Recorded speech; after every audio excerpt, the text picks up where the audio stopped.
We are live.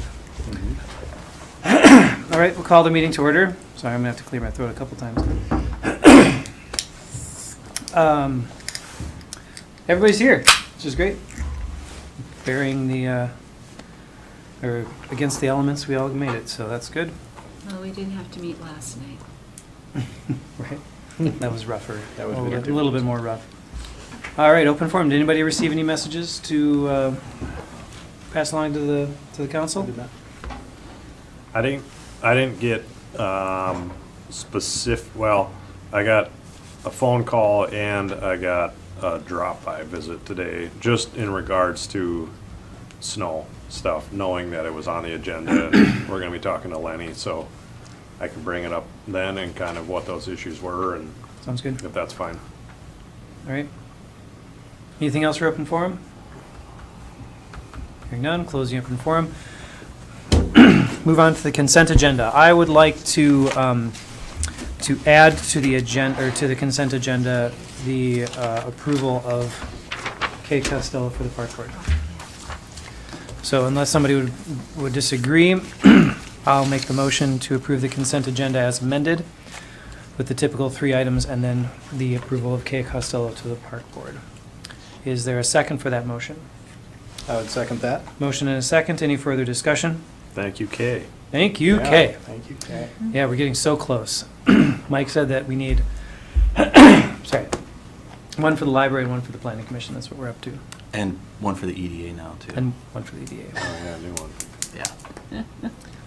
All right. Still feels like progress to me. Yeah, we're getting somewhere. That's moving. All right. Any other comments on the consent agenda? Hearing none. All in favor? Aye. Aye. Opposed? Carries. All right. Wonderful. Welcome aboard, Kay. Moving on to downtown alley maintenance. So this is on the agenda because of conversations at our previous meetings regarding the alley behind the Tavern, Mayhew, Ben Franklin, and other alleys in the downtown area. There has been some issues with removing the snow there, and we've got Lenny here to help us kind of understand what they're doing right now, and also what could potentially be possible. This is, I think, going to kind of snowball, get it into a, sorry, I had to, into a bit of a larger conversation. Come on, that was all right. That was very good. Thank you. It's fine. Like dad jokes all over the place. It's okay.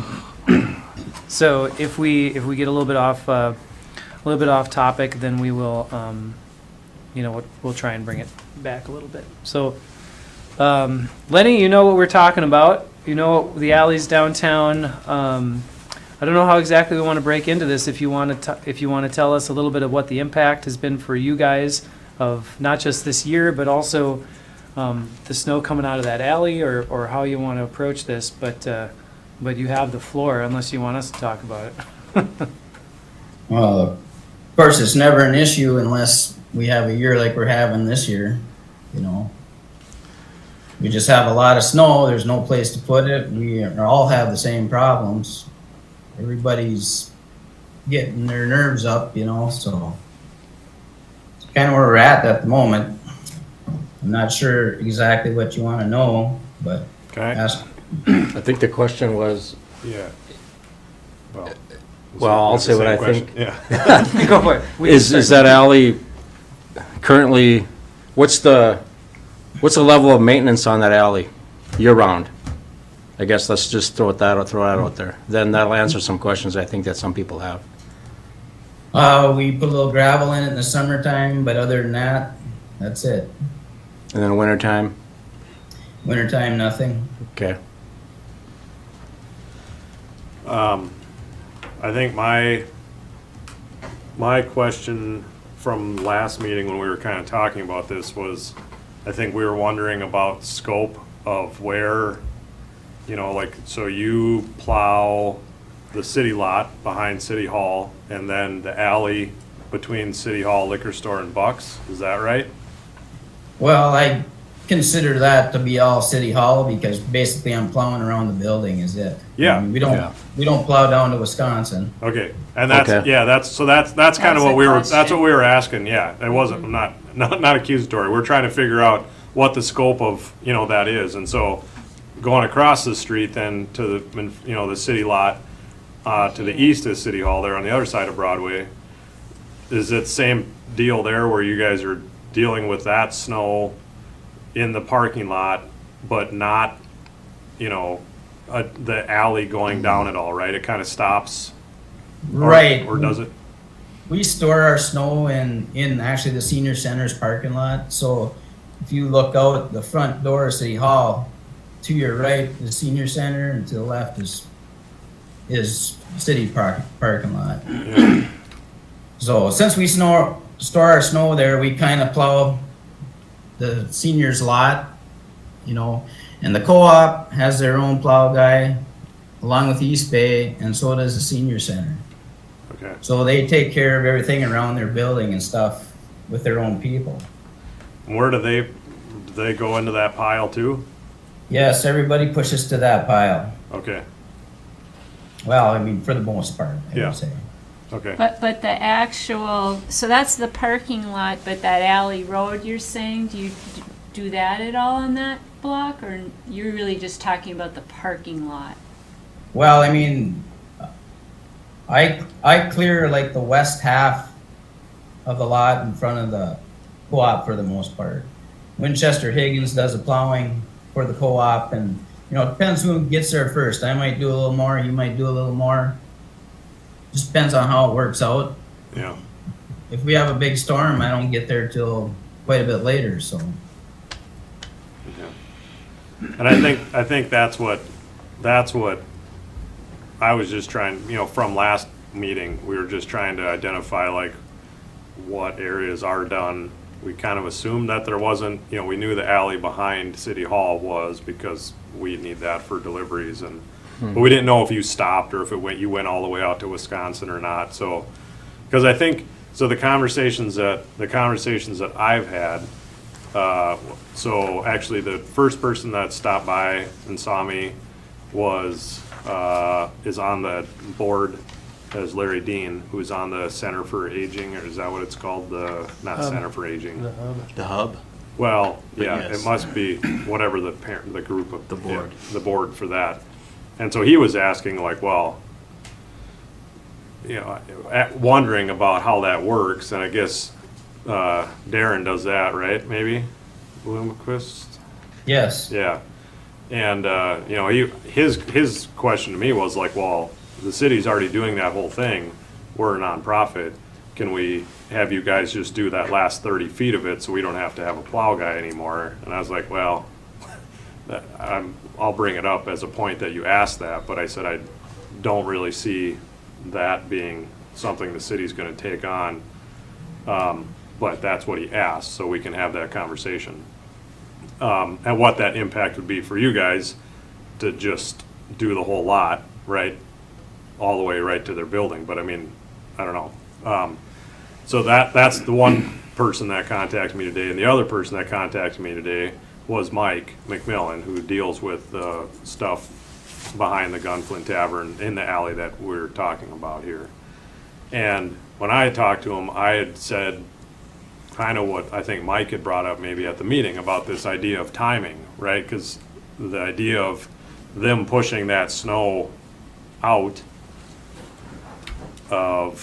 into First Avenue West, so you guys can take the big machine and push everything down to the harbor, isn't as big of a deal if they're ahead of you guys when you guys are making that push down there. But if they're coming behind later, then that's harder. And I said, well, now the question is, are you talking about like the parking at the Gunflint Tavern, the parking at Dairy Queen, or are you just talking about the alley? And he's like, well, because the alley doesn't get done, we're basically stashing, we have to somehow add that snow, right, from the whole block, or from that whole run into the private properties that they're contracted to plow. And he said it didn't seem to be as big of a deal, obviously in years where there's less snow, but the issue is now that like the Ben Franklin, they don't have anybody plowing there at all. So it basically just is like a, built up super high. So there's no plowing happening there at all. And so what I understood from Mike wasn't like, hey, does the city want to like take on clearing all of this space and parking areas back behind, in the alley that we're talking about? But could they make 2 passes through so that, if you guys are out there at 3:30 in the morning and they don't get out there till 5:30 in the morning, it's not like a missed opportunity. And I don't know what that is, I suppose if it's 3 inches of snow, and he also understood too, I was like, well, as soon as you do it there, then where does it stop? Do you guys end up pushing all the way through off of the, over here behind City Hall all the way down to Wisconsin? And then what happens between Sievertson's and the bank? It's just this like, it might seem like it's a couple passes, but, so I don't know. I mean, those are the comments that I got, or, from people basically asking you to do more. And I said, so I don't know. The street department has worked every weekend since New Year's. Yeah, So, I mean, that's where we're at. We're doing just absolutely as much as we can do right now. yeah. So, and, it's eating on everybody. Everybody's tired of it. Yeah, And just to be clear, Lenny, you guys are, you collaborate with people over here to have, or coordinate with people over here to have them push into the same pile.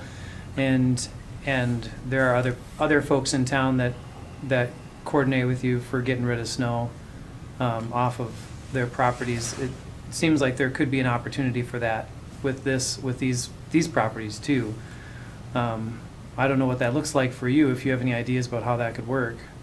Well, as soon as you do it for one, we're gonna have to do it for everybody. And that's just gonna amount to an amount of snow that we can't deal with. I mean, we can barely deal with what we got right now. So, Where are you Okay. stashing all the snow? You're stashing it out at Artist Point, and then yeah, have you been down there and had a look? yeah, I've seen on it. the It's the Best entire Western. length of the parking lot. I've seen that. Yeah, The alley behind Best Western yeah, I've seen that to too. east. well, and I should also say too, Mike did, he's like, they're do a really, really good job. I mean, he wasn't like ragging on anybody. He was like, it's, he admitted it's like, it's one of those years where, it's, if we get, last year there was, ankle deep snow everywhere, and that's all we had to deal with, so it wasn't an issue. So, Well, it kind of gets back to this whole, the higher conversation was, does the city come in and take care of alleys or not? yeah.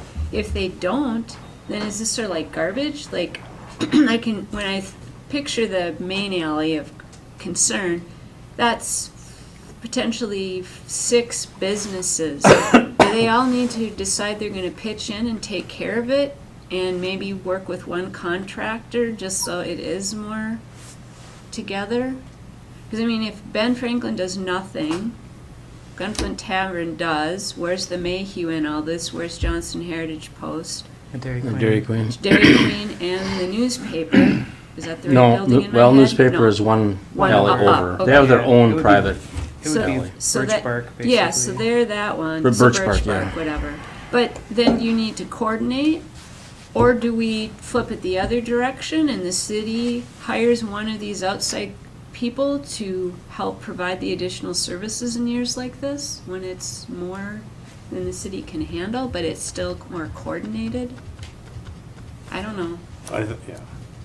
Lenny, you probably agree, like, that it's just one of those years where in years past, even if you get snow, you got a week or so in between big snows, if not more than that, to kind of go through and tidy and clean up. But this year you get like 2 or 3 days and you're back at it again, right? You never Well, get caught up. And during those days in between, we're moving snow. Right, every yeah. weekend, Right, yeah. Well, this stemmed because there's been one, and now I understand, 2 complaints by the city given to the sheriff to tell businesses that they're not clearing their snow or clearing it incorrectly or whatever. So we don't have a solution till we have a solution, because that can't be the end result of what happens. whatever our solution is, it has to be a plan. And yeah, maybe this is an unusual year, we don't know it next year or 5 years from now, but we need to have a plan that can kick into gear when we have a year like this. Yeah. Do you have Well, any? there are some businesses that are contracting privately to haul snow. Yeah. I visually see that. Quite a few. There's quite a few. Yeah. And there's some of them that elect not to. But in a season like this, or in a snow winter like this, you know, maybe they're gonna have to. I mean, I don't think the city is gonna get into hauling everybody's snow. We have enough of our own snow that ends up everywhere that we take care of. And I don't, you know, I know Lenny in the past has always coordinated with anybody who's up early plowing. They run that big rig through town. I mean, if you're there, it's gone. I mean, they used to do that for me when I was up at 3 o'clock plowing, but, you know, you don't want to go after them and, you know, start pushing snow out on the street at 5 or 6 in the morning when they're done. That's the thing that we can't do. So, I mean, I think the city's done a good job working with a lot of people, especially downtown, and getting snow away from their properties. You know, we have an exceptionally amount of snow right now, and Two Harbors and Duluth is in the same. Duluth makes all their people clear their sidewalks. You should see the tunnels in Duluth right now. I believe that.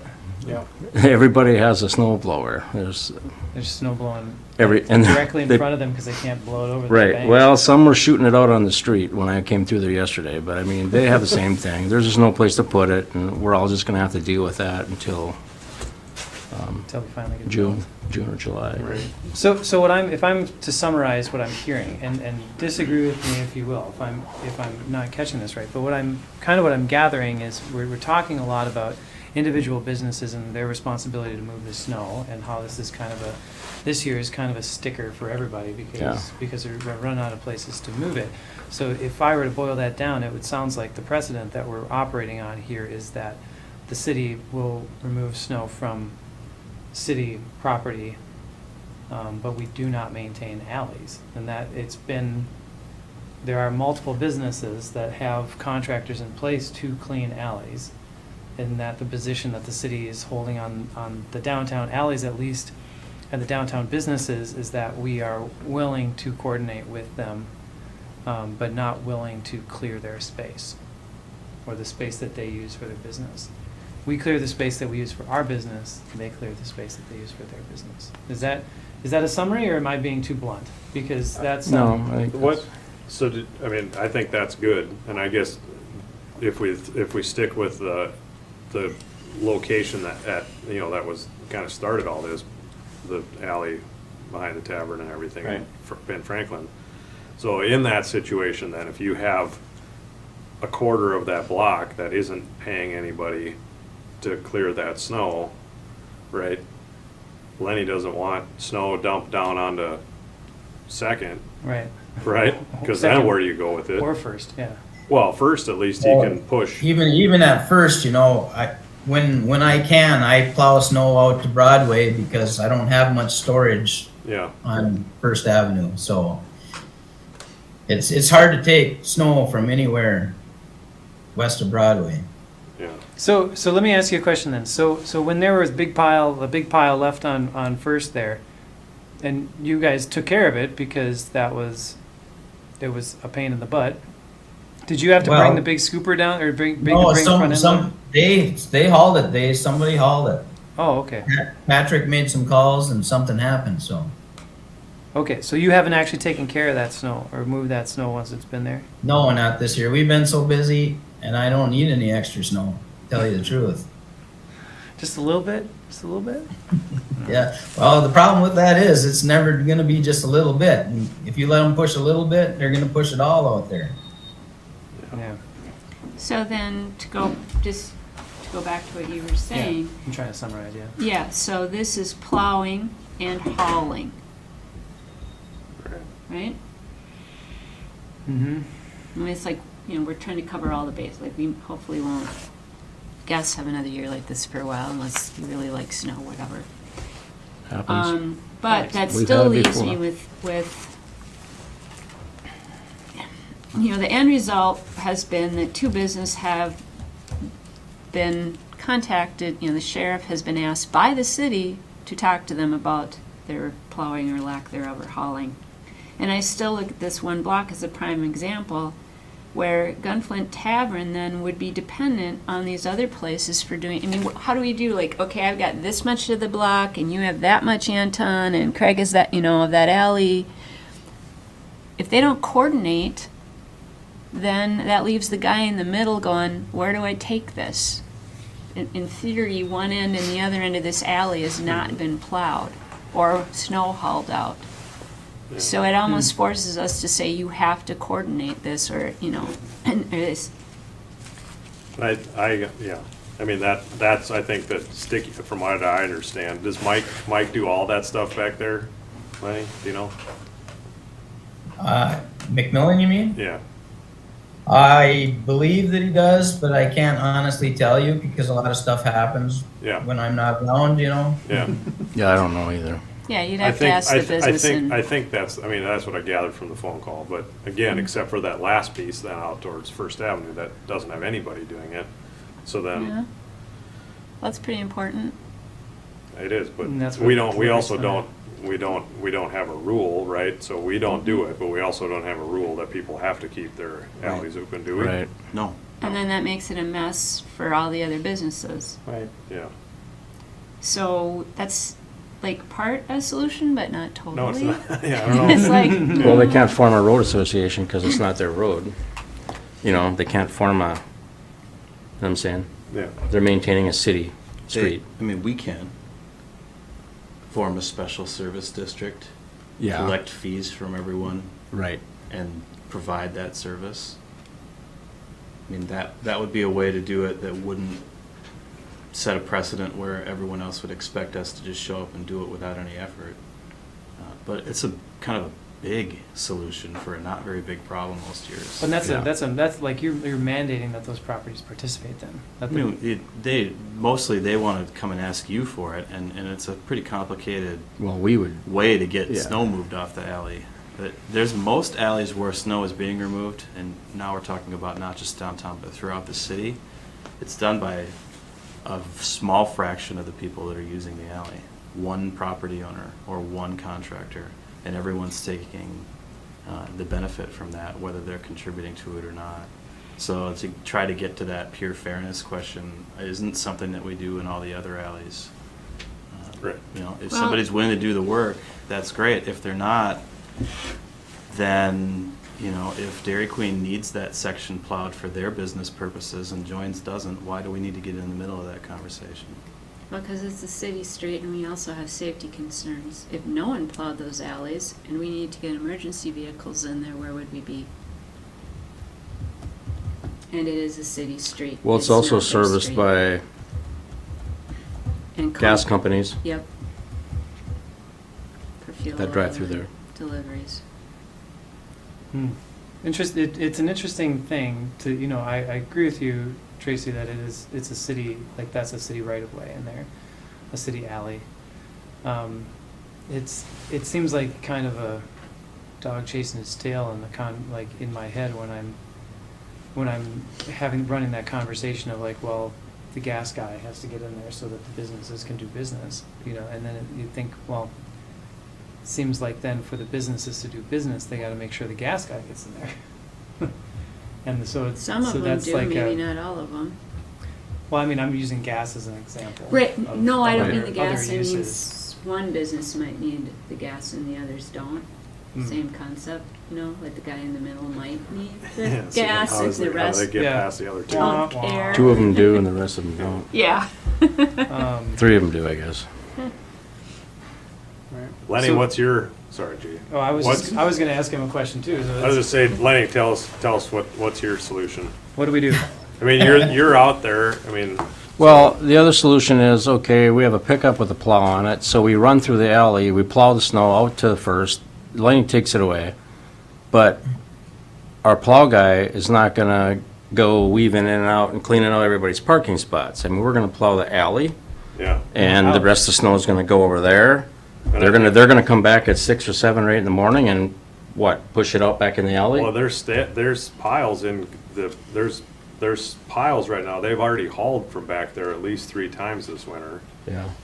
So at least in this one section that we're talking about, they know they are doing that. But I think what the point I got from Mike was that we're not just transporting and storing the snow from these contracted areas, the private property owners, but we're also then storing and having to haul the snow from the alley itself.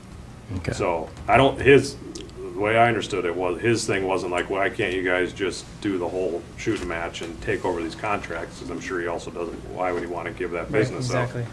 The issue was more so like making the pass through of opening the alley up. And then beyond that, it's up to the contractor to go from there. Clean the rest of it up. But we're just dealing with our, You're right? playing Which, in your yard. Well, Right away. So Yeah. then, if that's the case, if that's something that we do, we take that one swipe from all the way from first to second, whoosh, and cut that all out of there, push it all out, haul it away. There's also an alley in between the properties going out to the north, to the north, right. that goes right between Visitor County and.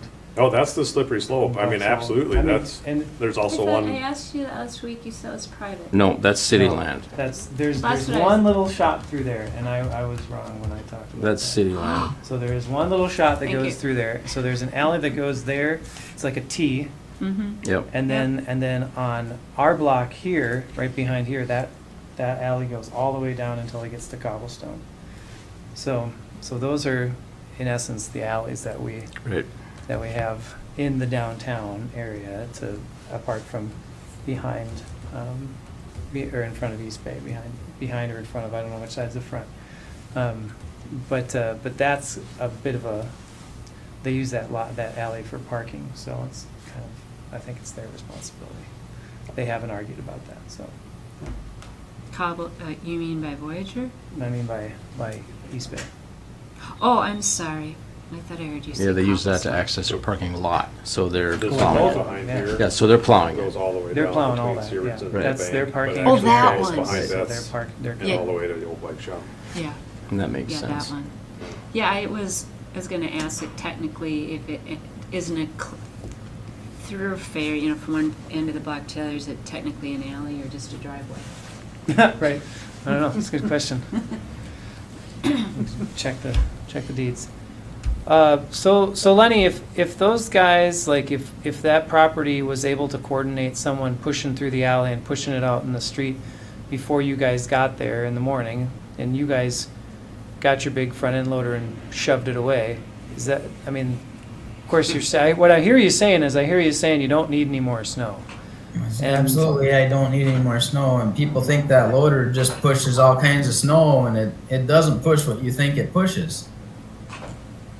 It takes a lot of passes to clear downtown, and when you start pushing, say, all these alleys out, because if you're gonna do one, you're gonna wind up doing all of them. Yeah. So, I mean, that amounts to a really lot of snow that you're talking about right now.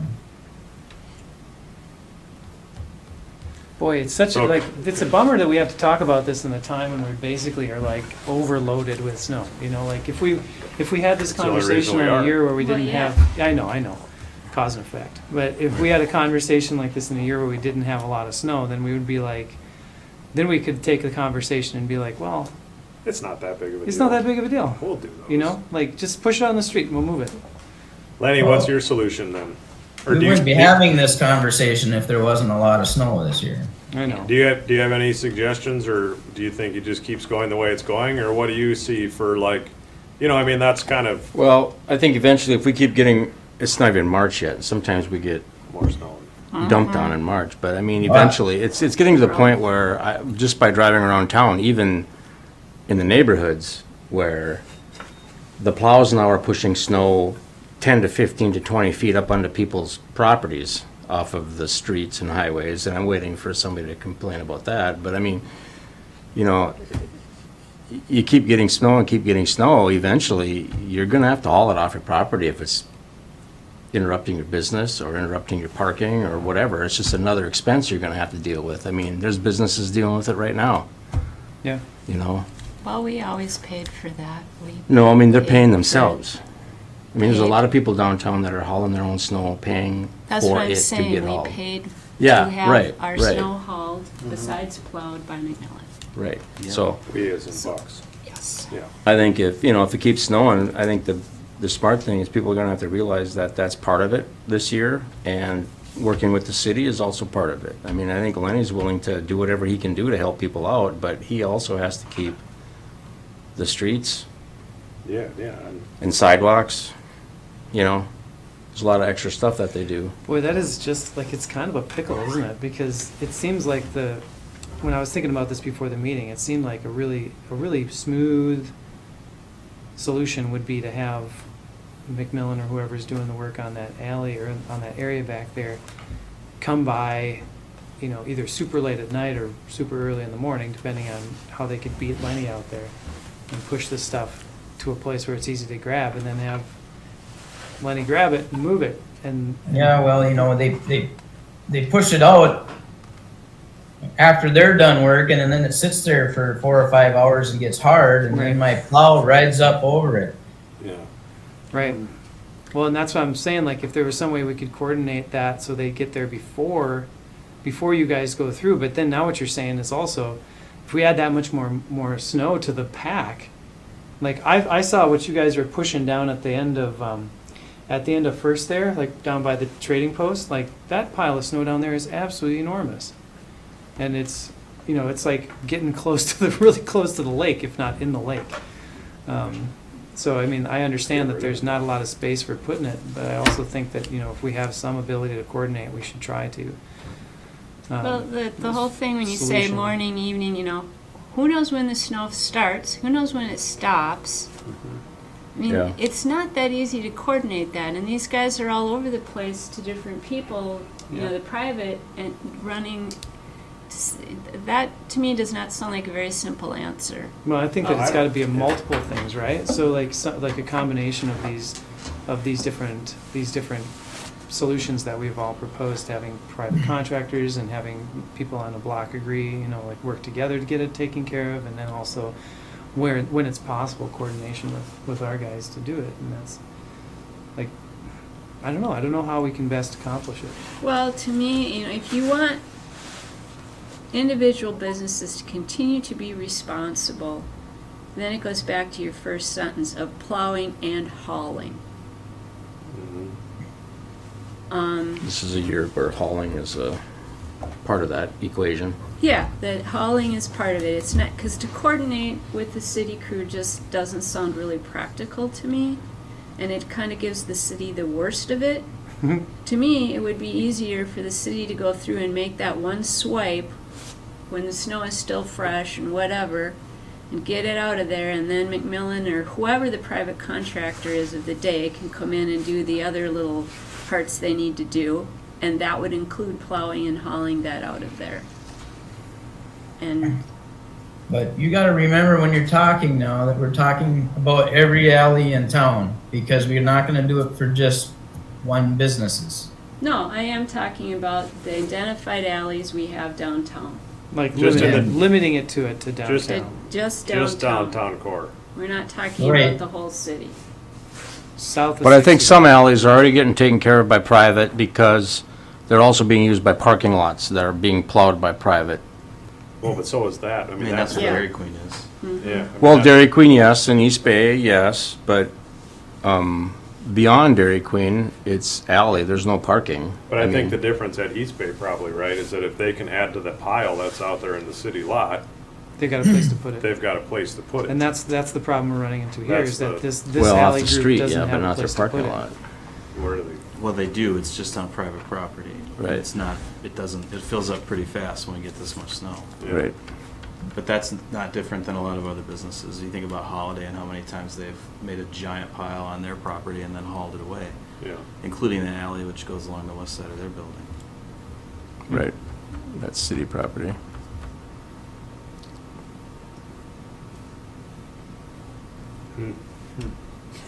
Boy, what a pickle.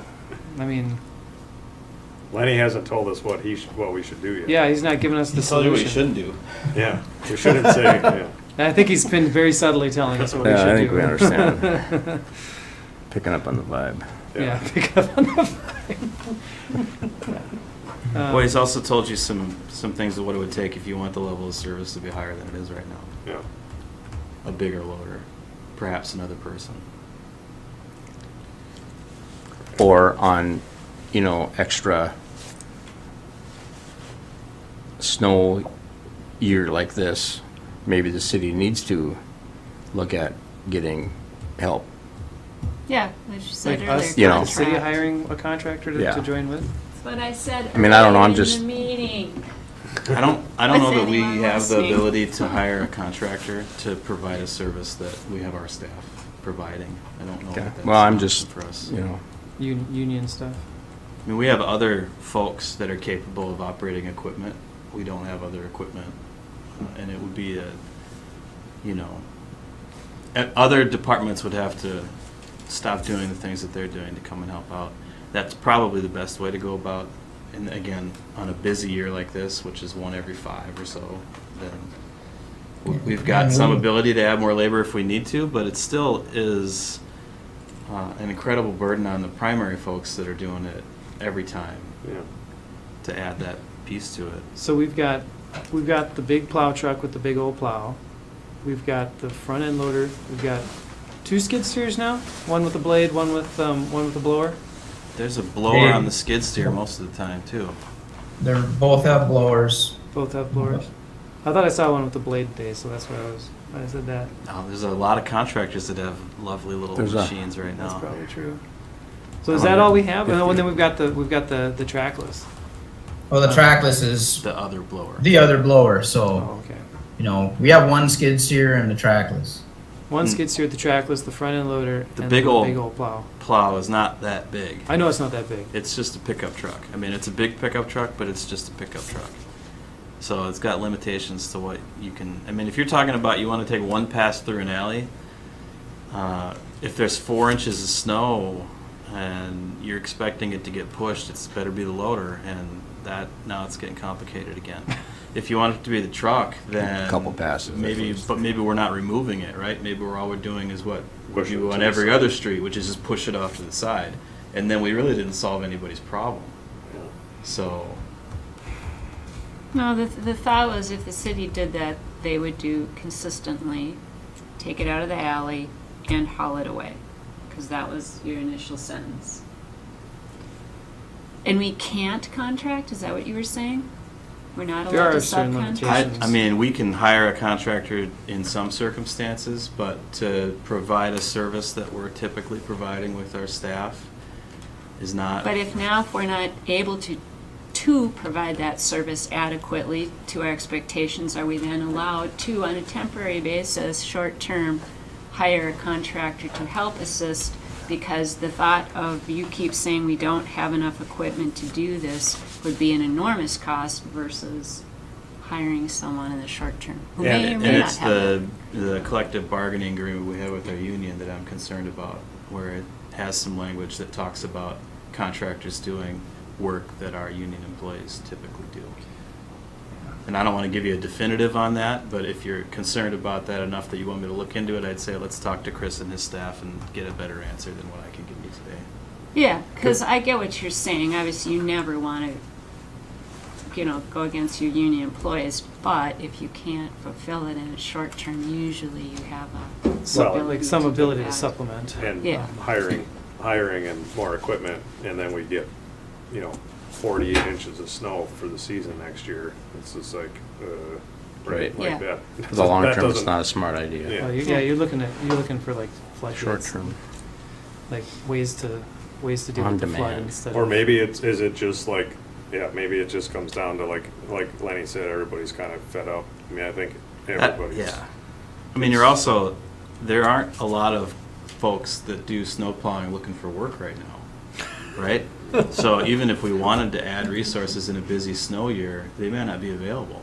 may or may not, but we won't know until we ask. Or then the other one circles back to then the city won't be making complaints to other businesses in the downtown area in a year like this, if it's such, unusual and difficult year and maybe burdensome for everybody, then those complaints won't be passed out anymore.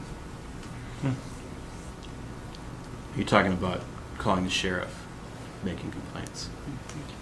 So, I mean, if you're telling us don't call the sheriff on businesses anymore, I don't think you're saying that, but I Saying that's a hear you're hypothetical. saying that that's not an ideal solution, and we of course agree with that not being an ideal solution. Mm-hmm. There is a state statute that clearly says you can't take snow and put it in a street.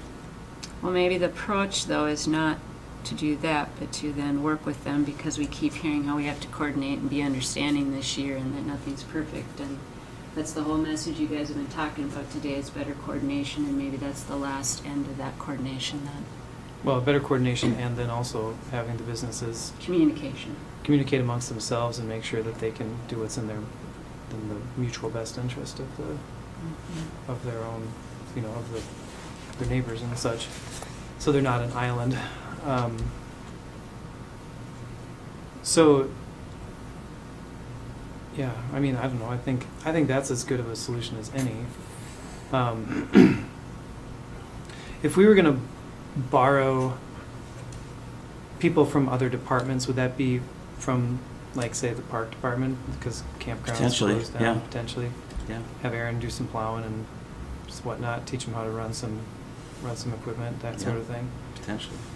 Um, The thing is, we already have pretty much all of our utility staff at one time or another operating equipment for us, too. So, I mean, we've got guys in the street department, but on any typical year, there may be folks from multiple departments doing snow clearing. So our real issue, though, is still lack of equipment. Like, you've got all these people, but you don't have enough equipment to kind of pass it around so they can all be working at the right time. Yeah, and I don't want to oversimplify it, because when Lenny's clearing downtown, it's a complex operation that's designed to stay out of the way of downtown's general time where it's busy, but Mhm. also to remove the snow because there's not a lot of places to put it. And so even if we had another piece of equipment, I mean, we might need another loader with another loader operator to go faster, and I don't know if it would. I mean, it would take more than just an off-the-cuff conversation to even think about how to add more service downtown. yeah. And I think that's the result is like that. It's for what it is, like everything. I think there's always going to be spots where there's the who's going by county, city, state, right, as far as stuff getting filled back in and whatever. But I mean, I think for where it's at, if you look at, this is the first year of all the sidewalks and all I think it's been incredible what you guys have been able to keep up with and to be able to maintain, Lenny. So that was also like the overarching, anybody that's talked to me about this is, it's like, no, it's really good. But like, what do we do about this? And I think it is like that. It's just a lot of snow. I mean, it's not, we don't need another operator. We don't need another loader. We just need to stop snowing. That's as easy for us to solve as this. So, Right. I mean, so we just need to pray. That's it. yeah. Lots of. So, yeah, I don't know. Yeah, I mean, I don't really know if there's a really great solution to this, other than, I guess we have to keep chipping away at it, as far as having the businesses continue to clean their spot, and we can help them in any ways we can with the equipment that we have. But what I'm hearing is that we can't designate more time No. to specifically assisting the alleys, and that seems to be reflected in a lot of the other spaces that we have alleys, that those are cleared by private businesses downtown in the residential area, although all of those are cleared by by private people or entities, and Is that the same thing with the alleys above Highway 61? in the residential area. They're being cleared by You private, just mean the business. somebody ones. private? Homeowners. Yeah, Okay. yeah, or not. contractors. Some of them Or are. Some of them are definitely contractors? not being Yeah, cleared. well, some alleys are obviously open this winter. I've been looking at them. Yeah. And I know the city's not doing it, so somebody's, We hire ours plowed, okay. and we take care of it. But, Folks on your block. but for years, it never was plowed. Like winter came and that was the end of it. Just you didn't worry about the alley. Right. Just that was that. It's just a personal If you want choice because we access. park. Try not to park in the street anymore. Otherwise, Can't get through the street. Well, I just mean like it's different than it used to be. People used to always park in the street any time of year, and we try to always go back into the alley now and park. That's all. Right. So, but yeah, I don't have any real motivation to go around trying to park to have the city plow residential. Well, there's On definitely an alleys. argument to be said, and I think this is what you're getting at earlier. There's an argument to be said that the downtown alleys have different characteristics and different use patterns than the residential alleys. I think there's an argument to be made there.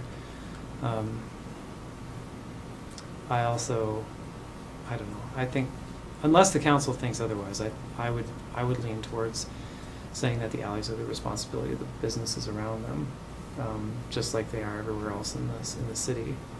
And that if there's any coordination, before Lenny and his crew come through and clear the streets, if they could get their snow out there before then, those guys will push it around and pray to God that we have a place to put it. But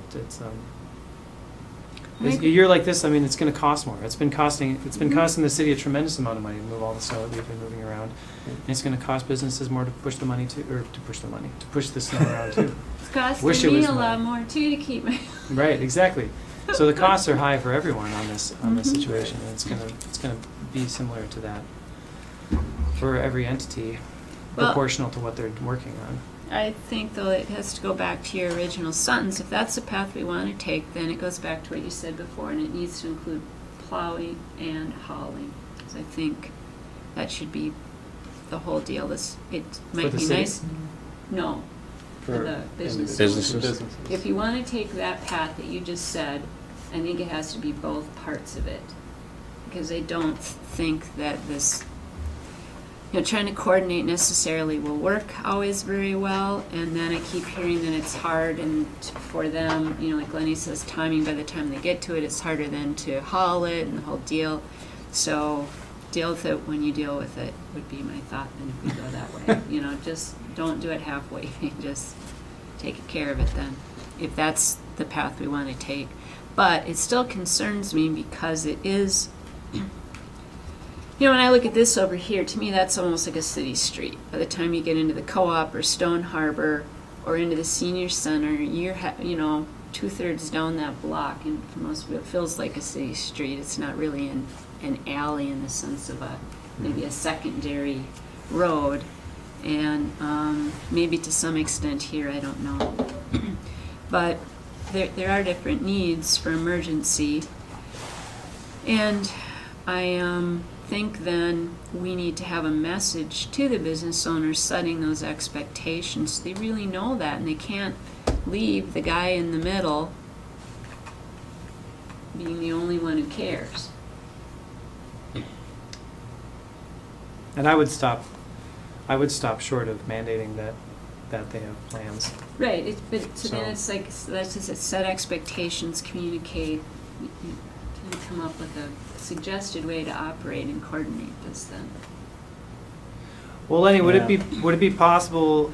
I suppose that for you guys operate within a certain time frame very early in the morning because that's when you can do the least interruption to business downtown.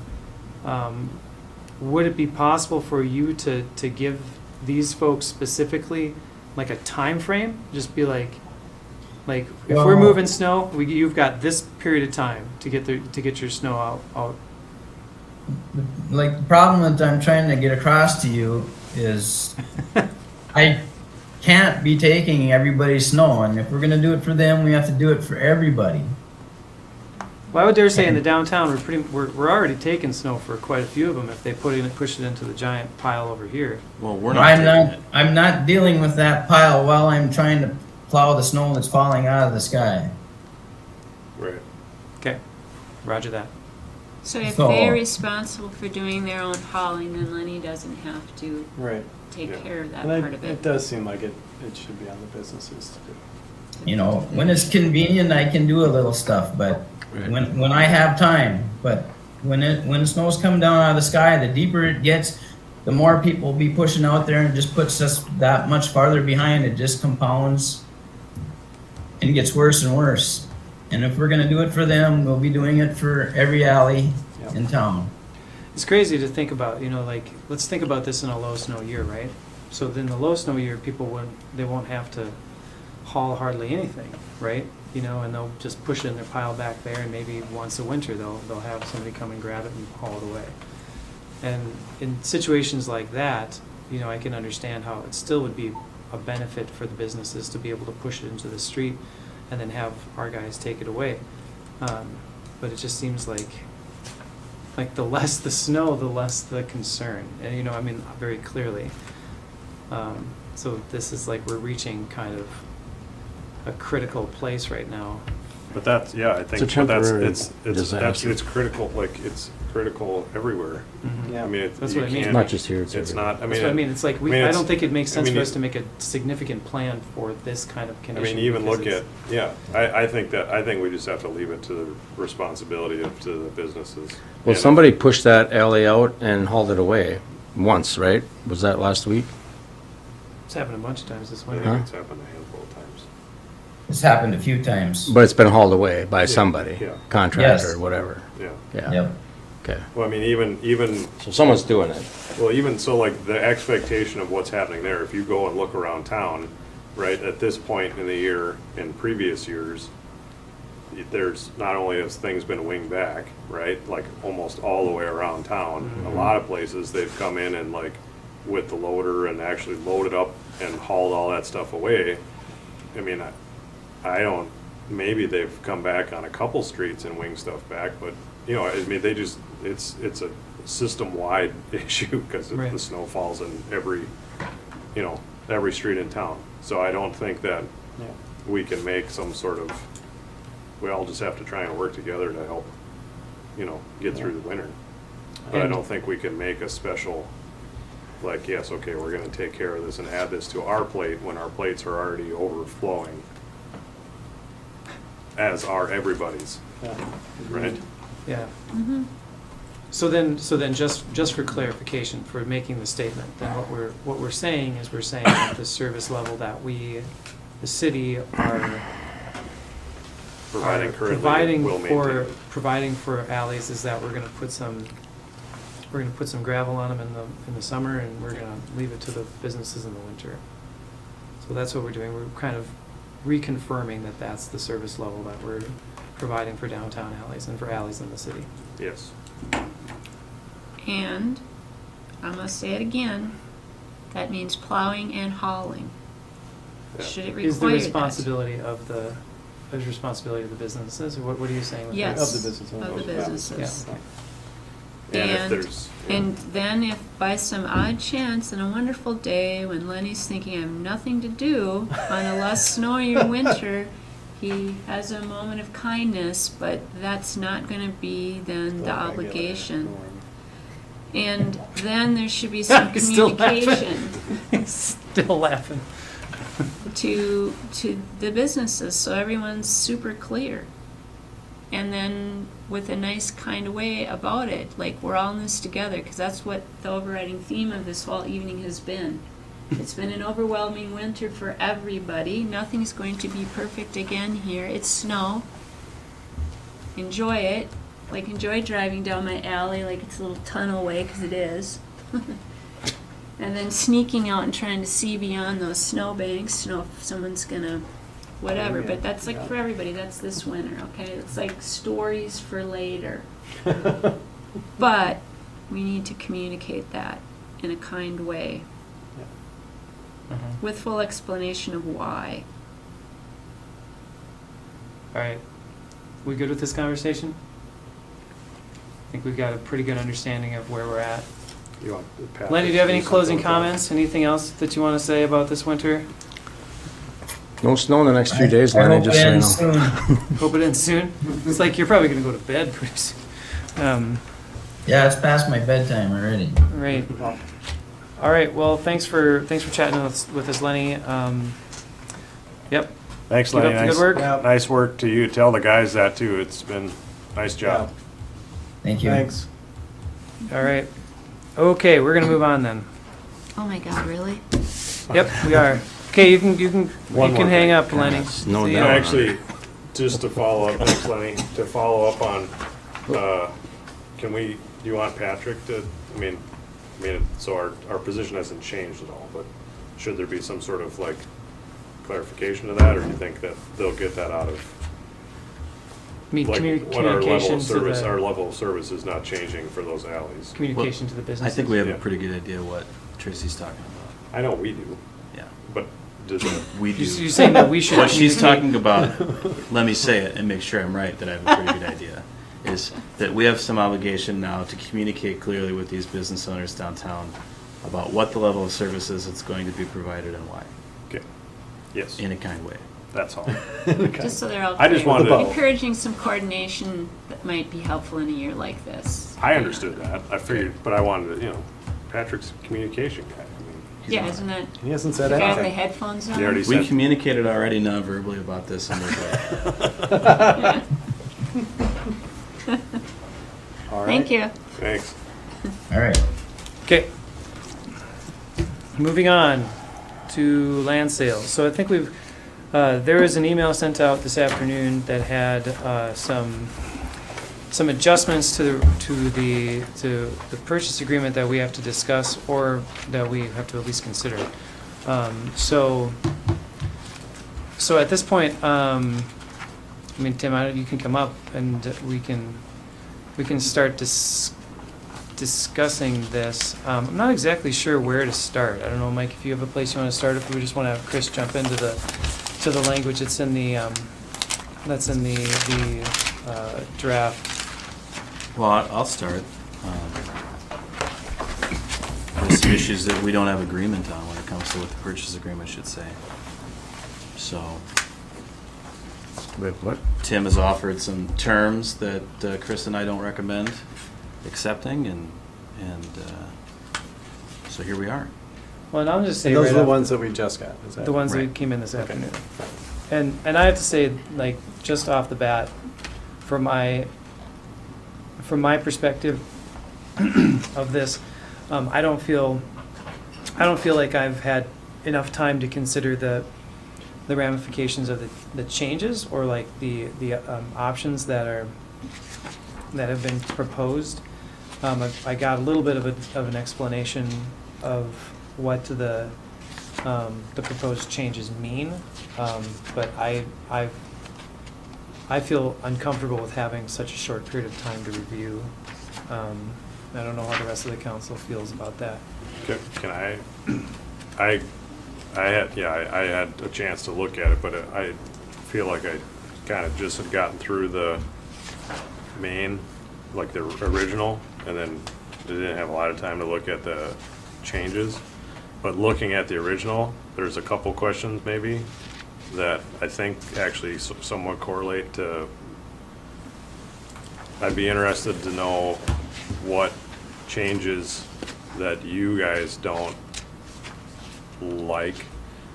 I guess one question is like the right-of-way situation. Looked like that was on Tim's change. If we have intention potentially in the future, whether we list it or offer it up for sale, or somebody comes forward about where the east side of this road is, Nope. Yeah. right? Yeah. Why do we want to have, like what's the language on it? The License versus licensing, easement. yeah, versus just granting permanent easement or making that a public road, Well, it's not a public road, right? And I think if we want to make it a public road, that's a conversation that's going to take longer than now to March 18th to think about. Okay. Our original position, my original position, I won't speak for Chris on this because I don't know if he has a position about whether it should be a public right-of-way, but is that we need that for our operations of our public works garage, and we have title to it right now, and I don't know why we would give up any rights to that piece of property to use it the way we see fit. And so the option of turning it into a public right-of-way, maybe we find that that works for us, but in the meantime, it's not what it is, so. Okay, so it's more tied to how it currently is, because I can see in Tim's position where having a potential, I mean, I don't know why it would ever go away, I guess, but the potential, right, that, I don't know, I guess. The language we offered where's that? in response to his concern was to change the license term language, where right now it basically says the city can cancel it at any time, to the city could cancel it with 180 days notice as long as there's a suitable replacement. So. Was that in that thing you sent this No, afternoon? because that language, I mean, I didn't talk to Tim about these concerns until late last week. We already had the packet done. Okay, no, it's, I didn't get this from Tim until this afternoon with this language in it. Sure. I mean, it's just a little bit unfinished, our negotiations. Okay. So if we had more Okay. time, I'd love to spend some more time working on it, but I wonder if we've also reached an impasse on some of these issues. Well, let's summarize the changes. So there are basically three changes. Yep. So the first one. Mayor? Yeah. What's up? Can I interrupt for just a minute? You know, maybe you want me just to go through, because there's only really three yes, changes You do or so it. here. Yes, You please. do it because then I don't have to. Thank you. Yeah, I mean, it just might be easier for me to walk through it from a legal perspective too. You know, the first issue or the first point of disagreement between what the city's proposed versus what Tim is proposing is the issue of the type of deed. And there are three types of deed. There's a general warranty deed, there's a limited warranty deed, and there's a quitclaim deed. In terms of what we've proposed to Tim, there's nothing unique about this transaction as it pertains to Tim. This is the typical government real estate transaction. This is not a private real estate transaction. This is a government real estate transaction, and there is a difference in how this is approached. The primary difference is at the end of the day, the taxpayers are on the line for various requirements in a real estate transaction. And that's why government only offers a quitclaim deed. And the reason for that is because a general warranty deed means that the city is warranting title to that property basically from the beginning of time. And that means if there are any problems with title to that property, ultimately the taxpayers of the city of Grand Marais are going to be responsible for fixing those title defects. Cities and government generally hold property really for only one purpose, which is to put that property back on the market and allow a private interest to develop that property. So the quitclaim deed allows the city to convey the property, but allows us to convey it without warranties or representations. And the way that a private buyer can protect itself is that the private buyer gets title insurance. And so they purchase title insurance, and then that gives them the insurance coverage, I guess, that they need for purposes of getting clear title. The other reason that I think government doesn't give warranty deeds is because oftentimes government holds property for a long period of time, and that the risk is generally low. So like I said, that's the difference between a government transaction versus a private transaction. In a private transaction, absolutely, warranty deed is the typical accepted practice in a private real estate transaction. In a government real estate transaction, a quitclaim deed is the typical accepted practice. So that's one, I think, of the issues here. Obviously, from my perspective, as a city attorney and as an attorney that has done government real estate transactions for 28 years, this is what we do. The purchase agreement that's been provided to Tim is the typical purchase agreement that is used with any buyer, really. And I've done real estate transactions with Fastenal Corporation and McDonald's and, Fortune 500 companies. And we've used the same language and we've done the same thing and they've accepted quitclaim deeds. So the sticking point is ultimately, or one question for the council is, knowing that, do you want to give a warranty deed? And if you don't, then the question for the buyer is, are you willing to accept a quitclaim deed? Because if we can't get resolution on that issue alone, then I guess there's no transaction. And so, Chris, I would say that, we go to the biggest issue of all, and that's the number one issue, and that's the access issue. Without access, I don't have a property that I can reliably count on to get bank financing or to be able to utilize the property in the manner that I'd like to use it in, or is it worth what it's being, what I'm willing to pay for that property if the access is not via that existing roadway. So that's the major consideration on my part. Tim. Let me get to that one, because I will get to that.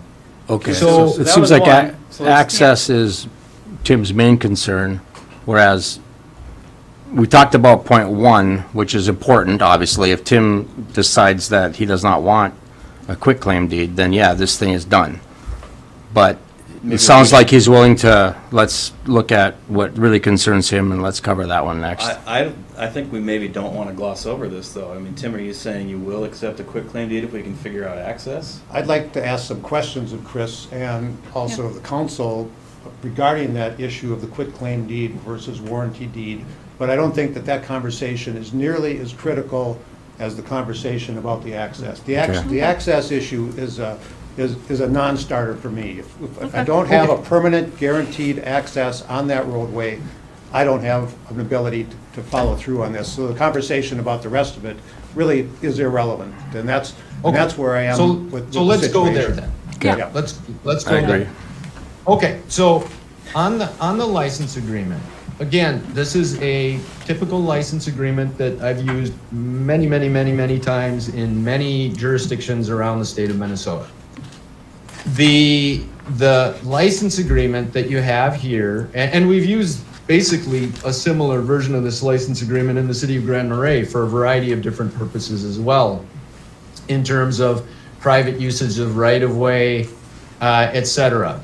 The issue for Tim, which he's expressing, is that he's concerned about the language for term and termination in the license agreement itself, and it is in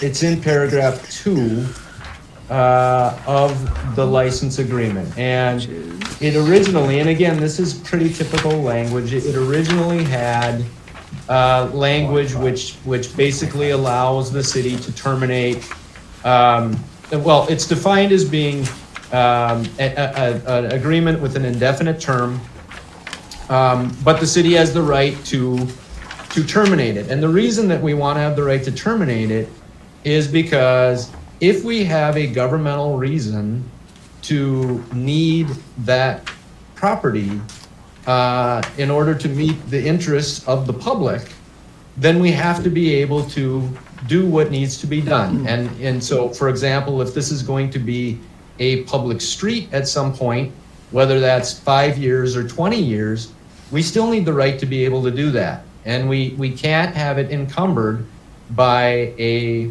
perpetual easement. And so one of the ways that we had, and again, this was on Friday last week when we had this conversation. And after Mike talked to me about it, I went and I put together new language for the license agreement. And that language then said that this license shall be for an indefinite term commencing on the date of the last signatory to this agreement. So it's for an indefinite term until terminated by the city by written notice to the licensee. And then it says, except as provided in paragraph 13, and paragraph 13 is a default. So if there's a default on the terms and conditions of the agreement, all bets are off. But it says, except as provided in paragraph 13 for a default, such notice, and that means such notice of termination, shall be given at least 180 days in advance of the effective date of such termination, and provided there is an alternate location for licensee to access the licensee property. So we've basically said there that if we terminate it, we've got to give 180 days notice, and we have to provide an alternate location for licensee to access the licensee property. Now, the only reason I can think of that we would really want to terminate this license is that we're going to make it a public street at some point and therefore won't need the license agreement. So that was our way to try and address Tim's concern. But the easement doesn't work for us. And it doesn't work for us because we can't have a perpetual easement on city-owned land, which otherwise might be a public street at some point. So that's the city's perspective. That's how Mike and I tried to address Tim's concern. And I guess at this point, I guess it comes back to Tim, to determine, is that acceptable? And I don't know, Mike, did Tim see that language? I have not seen that language, and neither has my attorney, and I think that the concern is, without seeing that language or being aware of it, I think I heard about the language today from Tyson Smith, who's doing the legal review of the agreement, and I said, well, that doesn't sound like it's any different than what it was before, but what I was given the information was that it was paraphrased as, there's still a 180-day termination provision. And I said, well, if it's not permanent, if there's not some guarantee that I'm going to have access to my property, then I can't proceed with this. If there is some way to make this, understandable that it's permanent and I have a right to use that roadway, except under some default conditions, which I'm not aware of what that might be. Maybe there's a way forward, but I hope you understand is that I'm taking the risk on buying this property. I'm paying what I think is a very fair price for this property, and I need to be assured that I'm going to have access. And if there's an ability to remove that access, all of a sudden that property is rendered valueless to me. And with that in case, I need to understand, before I can sign this agreement, whether or not I have an ability to do what I think needs to be done on that property, and that's develop it for the purpose of creating a new bike shop in town. And this whole process has been really frustrating to me because the council is the ultimate authority and decider on this, yet they've not been involved with any of these conversations up to the point of seeing the purchase agreement, which they just received end of last week. So,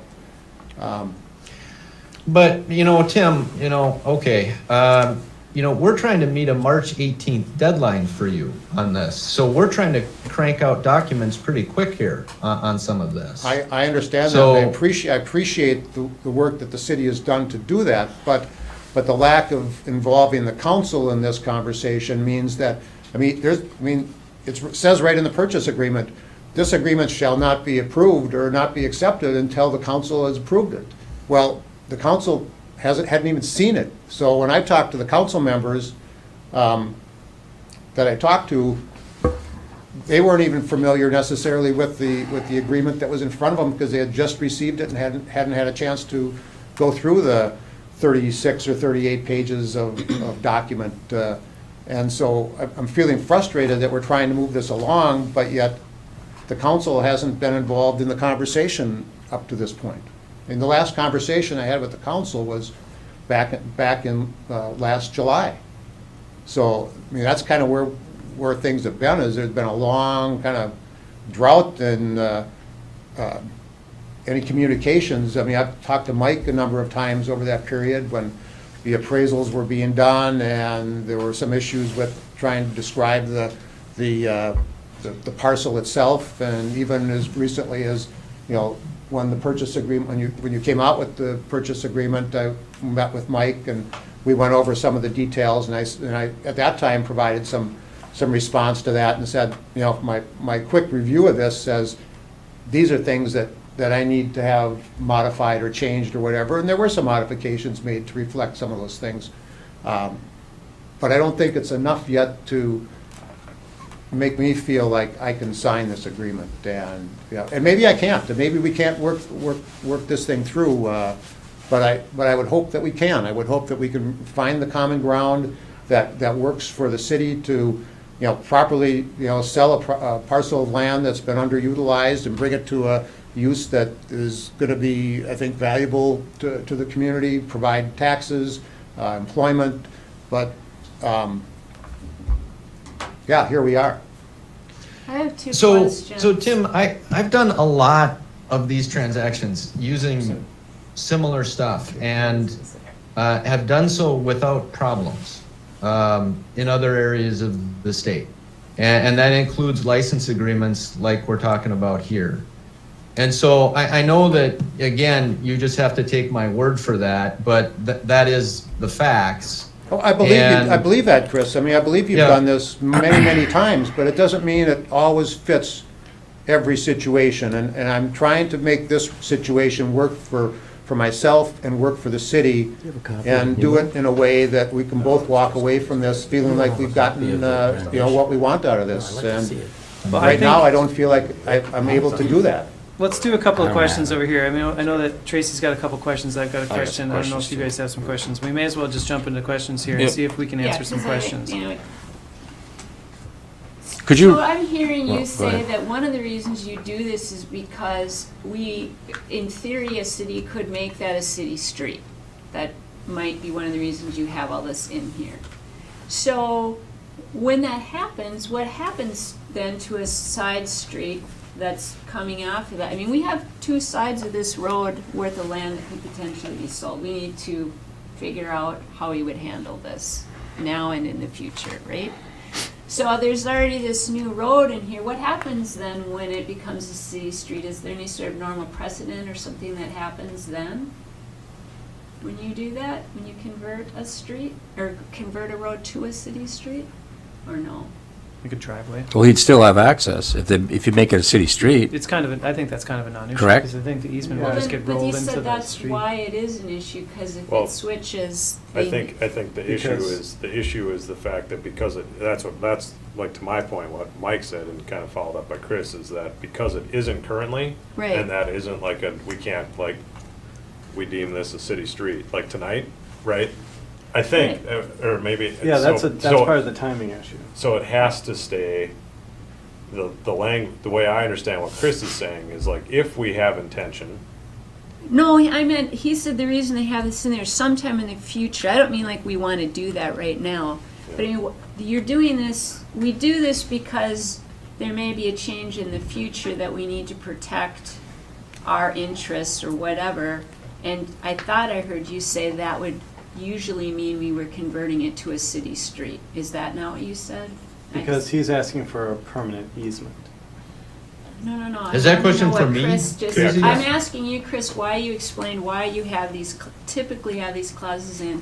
And I thought I heard you say it was because at some point it is because a city is changing into a city street.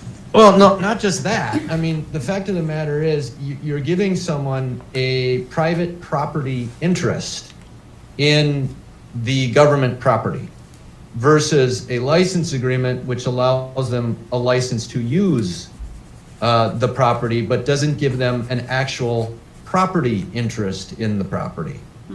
You know, so that's the difference between an easement versus a license agreement. You know, like I said, I don't recommend that you do that for that reason. And because again, you might use that property for some other reason other than a street. At the end of the day, you're still gonna have to provide Tim access to some public road, if that license agreement was extinguished. I don't see that, Yeah. once we grant it, that we could continue to, that we could terminate it without granting some access to that property. Otherwise, you're basically landlocking the property, and I don't think we could do that, and I think frankly, Tim could sue us if we did something like that.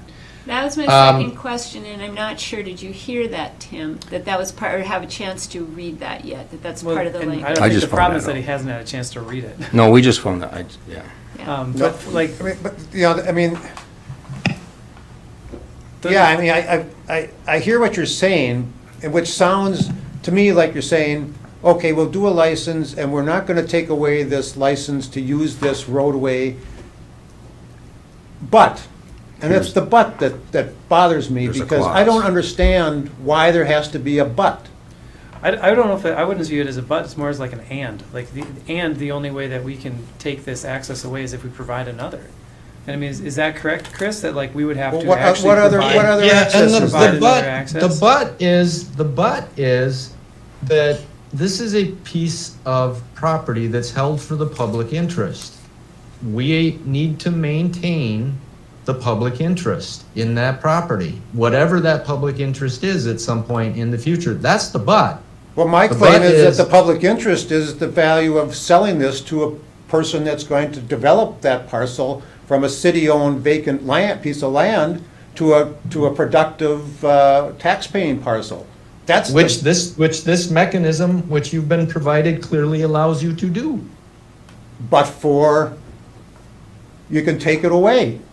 And if you can take it away, I don't feel comfortable that, you know, really have an absolute ability to access that property. And But Tim, that's not what the language we're proposing says. You've addressed this issue to us, and we proposed specific language to address this issue for you.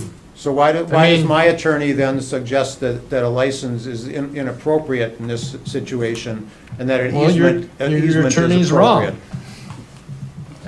I mean, is your attorney, does he do a lot of government practice? Well, I understand the easement on a private to private situation. This is government to private. But I do also understand there's an adjacent piece of land there that the city still owns. And I understand that that has access from the east off of Highway 61. This property has access from the west, which actually does access both properties and also the maintenance garage that we built using the same driveway, which you need a permit from the state to put these driveways in the first place, which they can deny or not let you do or let you do. So my question is, if you grant a license to Tim under the conditions that you have drawn up, and 5 or 10 years from now, the city, or maybe next year, the city decides, somebody walks in here and says, I want to buy that other piece of land, I got an idea to do something with it.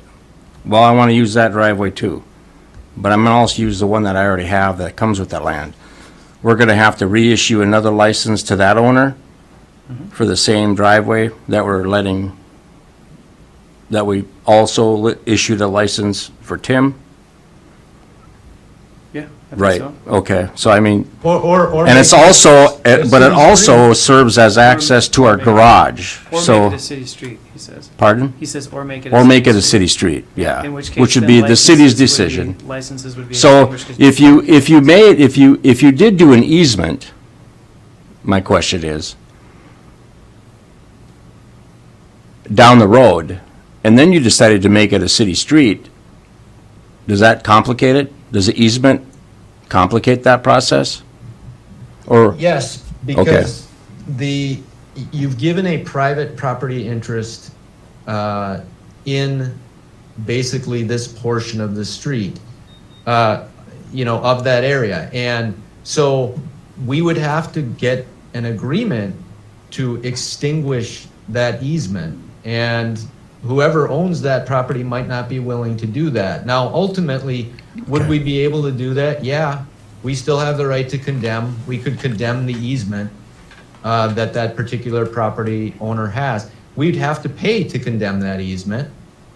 But that is, I mean, you're hitting the nail on the head there, Craig, that ultimately that's the problem, is that you've granted a private interest. Again, government cannot take a private interest in property without just compensation. That's protected by the Constitution. And so the reality is, if we give an easement and at some point down the road we need to do something different with that property, then that could present problems to us, and it could result in having to expend money in order to condemn it if there was a property owner that was unwilling to do that. So again, what our suggestion was to Tim was that, again, okay, we'll do the license agreement, but we basically are committing here that if we terminate the license agreement, we will provide alternate access to your property. So ultimately, there will be access to that property. So At the extinguishing city's the expense. license At the city's won't- At the city's expense. Yeah. Okay. That extinguishing the license won't terminate Tim's access. Now, again, isn't the I mean, I don't know what's going to happen 25 or 50 years from now. Who knows? But it seems like, and like I said, in other areas where I've done similar things, the reality is that the risk to the private property owner is very low. The government doesn't have any reason to extinguish the license, except really if we wanted to put a road in there. Once you put the road in, obviously you don't need the license agreement anymore, because that particular property would have direct access to the city street at that point. Okay, so that does get back to my original question. It's, Yeah. okay, so yeah. Well, and Well, you just saw that language, so. the current language does state that the license agreement would be terminated should the city create a public right-of-way. Can't just the opposite of that be done with an easement, where we make an agreement that the easement would be terminated should the city create a public right-of-way? I mean, if you can do it on one side, shouldn't I be able to do that on the other side? Like a forfeiture or something like that? Well, I'd as give up soon the as- easement if the city was gonna create a public right-of-way. Why would I wanna keep my easement if it was open to everybody? Well, other than it's a private interest in that property. But if I'm willing to give that up, I don't know, Chris, what do you think? Well, I mean, yeah, you could potentially structure something that way. But again, why would we do that? I don't understand why we would play games like that with this.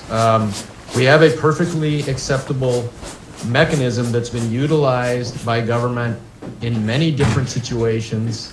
I don't know why we would deviate from that. And I mean, yeah, but again, part of this too is, and I keep coming back to this, is that Tim wants to close by March 18th. That's 22, 23 days from now. The typical approach with a real estate transaction is that usually we would have had potentially a closed meeting to discuss the changes that Tim wanted here. But because of the timing of this and trying to meet Tim's closing deadline, we have to do this, in the public light here, and have this discussion. Ultimately, if council's going to act on something, that's got to happen really quickly if we're going to meet a March 18th closing deadline. Unless that March 18th closing deadline is longer than March 18th, in which case we will have more time to consider these issues. We can negotiate more with Tim on these kinds of things. But again, one of the really driving factors behind this was March 18th is the closing that we need to hit with this. So, I don't know where you want to go with that, but that's at least the time frame that we've been working under. Yep, noted. So we went over two of the concerns. Yep. So let's go over let's talk about the third one, and then we can see if we're able to do something tonight. Well, at least the council will be able to identify whether or not we're willing to negotiate on any of the 3 points. And then that kind of puts it back into Tim's court here. So the third one had to do with title insurance, is that right? What was the third one? No, that was the first one. Deed tax and some of the costs. Yeah, splitting the costs. Oh, the cost So- of, The buyer and seller costs Warranty deed. involved with the transaction. Yeah, so we can hit both of those quickly. So again, under the typical government approach, which is we don't give warranties, related to a piece of property the government is selling, in order to, allow for insurance, if the property owner or the buyer wants to obtain title insurance, then they can do that on their dime. And so, government sells the property as is, and again, it's up to the buyer if they want to go and approach a title company, get a title commitment, and seek title insurance. That's usually done by the buyer, and it's on the buyer's dime, because the city government doesn't want to spend money doing that, for the reasons that we already talked about. So the original agreement provided to Tim provides that if he wants to do that, that's up to him. If he does that, then of course that's going to be on or at his cost. And again, like I said, that is a typical government transaction. The deed tax, same thing. It is we're granting a deed. And it's up to the private buyer to record it and pay the deed tax. And this is, the typical government real estate transaction, is that those costs are pushed to the buyer, and that the taxpayer doesn't absorb those costs. So again, that's typical stuff in a government real estate transaction. So I guess I don't really have any other comments except that. Thank you. Yep, thanks, That Chris. was helpful. Well, then I'll bring it up to the council and see, are there any of these things? So we've seen the counter, or the proposals that you gave, Tim, and so now we know what our legal counsel thinks about that, and then we know what has been proposed. So where do we stand on that? As far as is there room to negotiate here? Is there something else we can do to help make this sale happen? I can say that, like, for my part, I agree with Chris on all three of the features of this. As far as the easement is concerned, I'm curious if it makes sense, or if it helps you at all, if in the license language, we give you the 180 days, and then we also provide like a location for the access. Because to me, it looks Can't like do that. we can't do that. I have no idea what it would be. I mean, part of the issue here is there aren't very many stories that you can tell where the access goes away, and we don't know what they are. So Well, the only place to that we would be prejudge able- that now would mean that we'd have to acquire some property rights to access that property that don't exist, and I can't do that by March 18th. I don't know what we would do. I see. If the city at I some don't point in think its there's an future alternative says, access, there is no alternative access. I mean, you look at the site, there's not an alternative access that works for that site. Once it's built and developed, if you run a road or access from some other direction, I mean, it's gonna run into a building or through a huge drainage area, and, So that's part of that's the biggest part of your concern, is that there is only one that access to road that is really the property. access. There is only one access, and if it isn't off that road, there isn't an access to that property. Well, here's another So interesting if the city wants to solution. sell it, they're gonna have to do something to make sure that that road is the way you can get there. So here's a suggestion. I don't know if this is even possible, so I'll see Chris's eyebrows go up in a second here, but And the state will probably not let you put in another access Yeah, to off go the across highway, the trail. 10 Yeah, that feet would- away from, right. the other That driveway, was because my they shut concern. mine down over there because it was going out onto the highway. So I mean, I'm Gotcha. familiar with what they do. Yeah. So what if, so like, the process of turning that into a street, sounds like, Chris, maybe this is something that is in the future anyway. So, That, I wouldn't say that. I No? think that we have not thought that that's the way to go with this yet. And in particular, where we don't have a plan for this property, right? This wasn't the city trying to sell this piece of property. This was a person approaching the city, wondering if we're interested in selling it.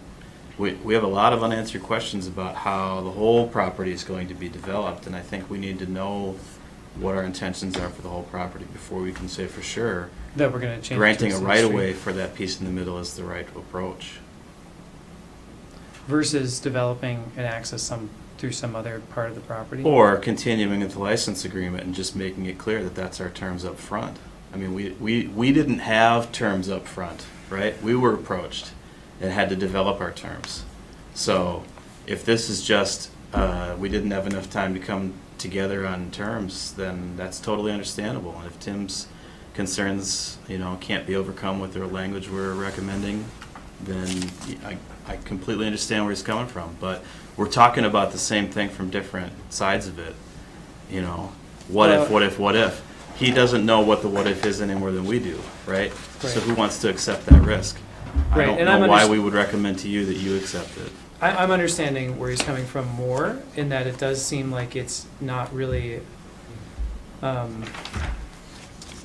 making a statement in good faith to say that we can provide another access when I mention that, everybody's answer is we can't do that, like it's not gonna work. I don't think that's true at all. I mean, we don't know that any more than we know that we're going to need to someday. We can't answer that question. Just because we have a hard time imagining what it is right now doesn't mean it's not possible. And the thing is, we can't get out of the language. And if we can't provide that alternate access, We can't sever this, that this, license. this language says that we can't terminate the agreement. So I don't understand why that's not. Well, that was going to be my question. What are you gonna do, airlift people in there? No, Yeah, but that's what they we- can't. you- Saying we you'd can't- have your If we access. can't- We can't deny you access. Say, Chris, could on you- that I don't road have a unless copy we of give you another access. what And you if we're So if you rewrote. can't terminate it under those provisions, then why is it in there if you can't provide another access anyway? I mean, I just don't understand that. I feel There is Tim, no other access to that property. which makes your license pretty damn secure. But why have a provision there that says you can terminate that license if, Because that's the way licenses work, and that's the only way that we can give you access. I to don't buy that crap of, that's the way licenses work. This is a negotiation. This is reasonable people talking about reasonable solutions to a problem.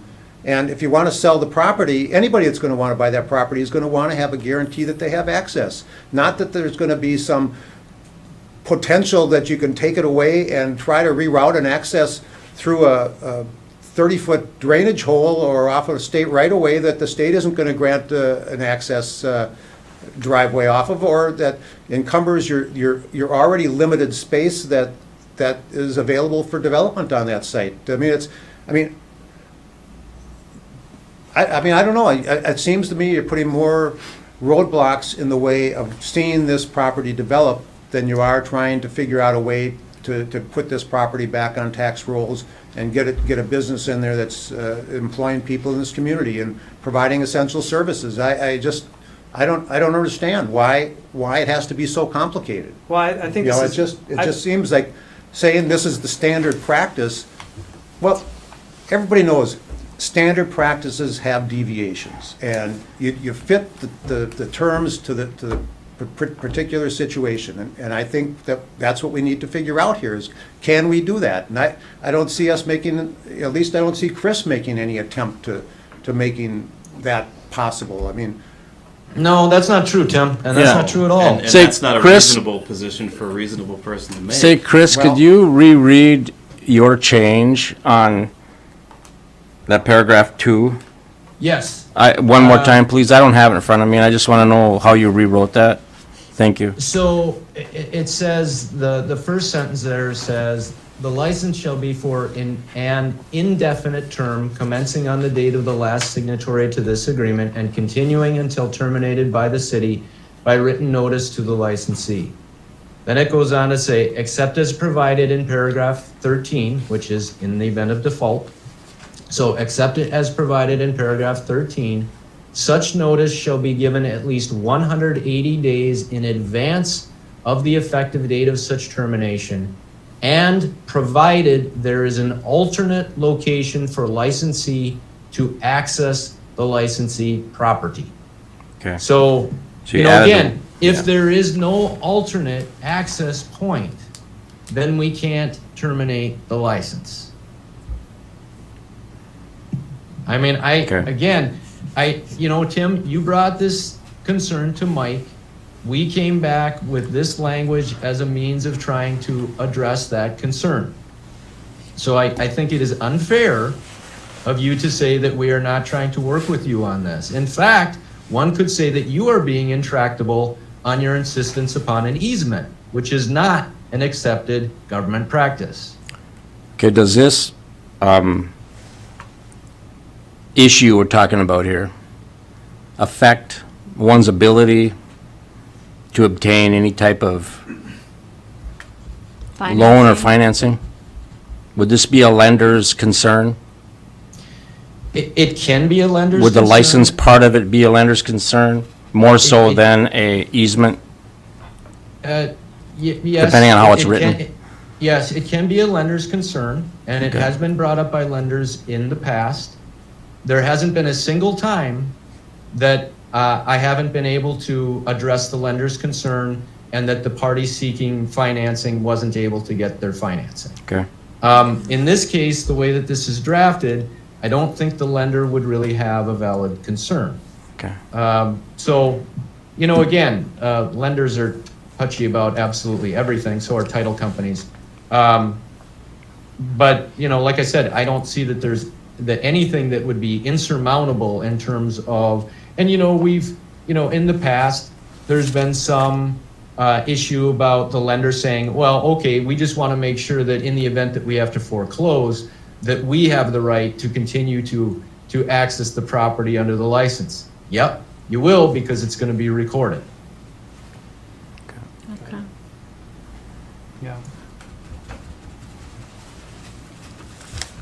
To me, like, when I'm thinking about the issue of access, you know, trying to think of, like you're saying, Mike, trying to think of a scenario where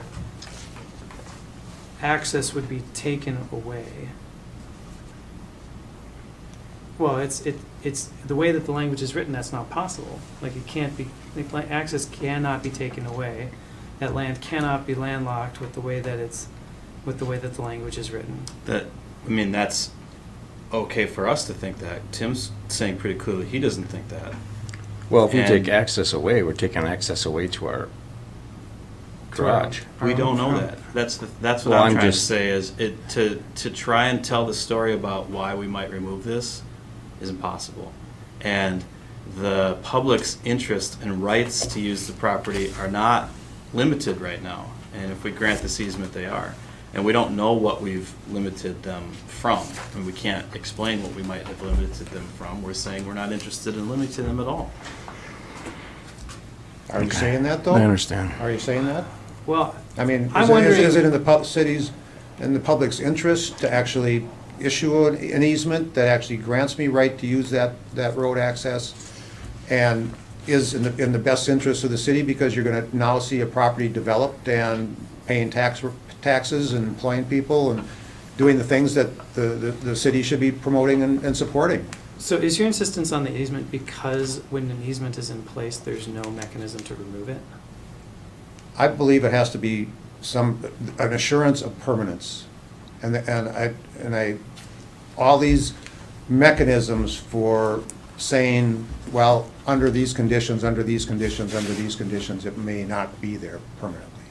Well, we're Even not the saying- public we're not right of way saying is that. not permanent. If we decide that we want him to have a more clear ongoing access, a public right of way would be the mechanism I'd recommend. If that's a decision that I think is more complex, then you've got time to make before March 18th. do you want more time to think about this? Or I mean, it doesn't really talk have- to your doesn't have a attorney, lot. or? I mean, if we put this on the next agenda, then that gives him a week basically before his opportunity, like where he has to have it closed. And I don't It seems- think that it's complex between we're done with these documents and we get to closing. I don't know that it's gonna take us a lot of extra time. The closing's gonna be the parties signing some documents and some money changing hands. If he does, I don't know that we need a lot of extra time. I think we can still pull it off if there's progress made between now and our meeting 2 weeks from now. I'm wondering if it would benefit you to have Tyson run over the new language that's being proposed Well, it here certainly to would see- be helpful to see that language and The have new it, you language. know, And I've have not, it I've formalized. not seen it, and Tyson hasn't seen it, Now, so. Tim, you said that twice tonight, and yet you also said Tyson contacted you and talked to you about it and paraphrased it to you. So that's obviously not true. Tyson sent me an email that basically said, I just spoke to Tim and these changes do not alleviate his concerns. So Well, I of can course tell- he has it.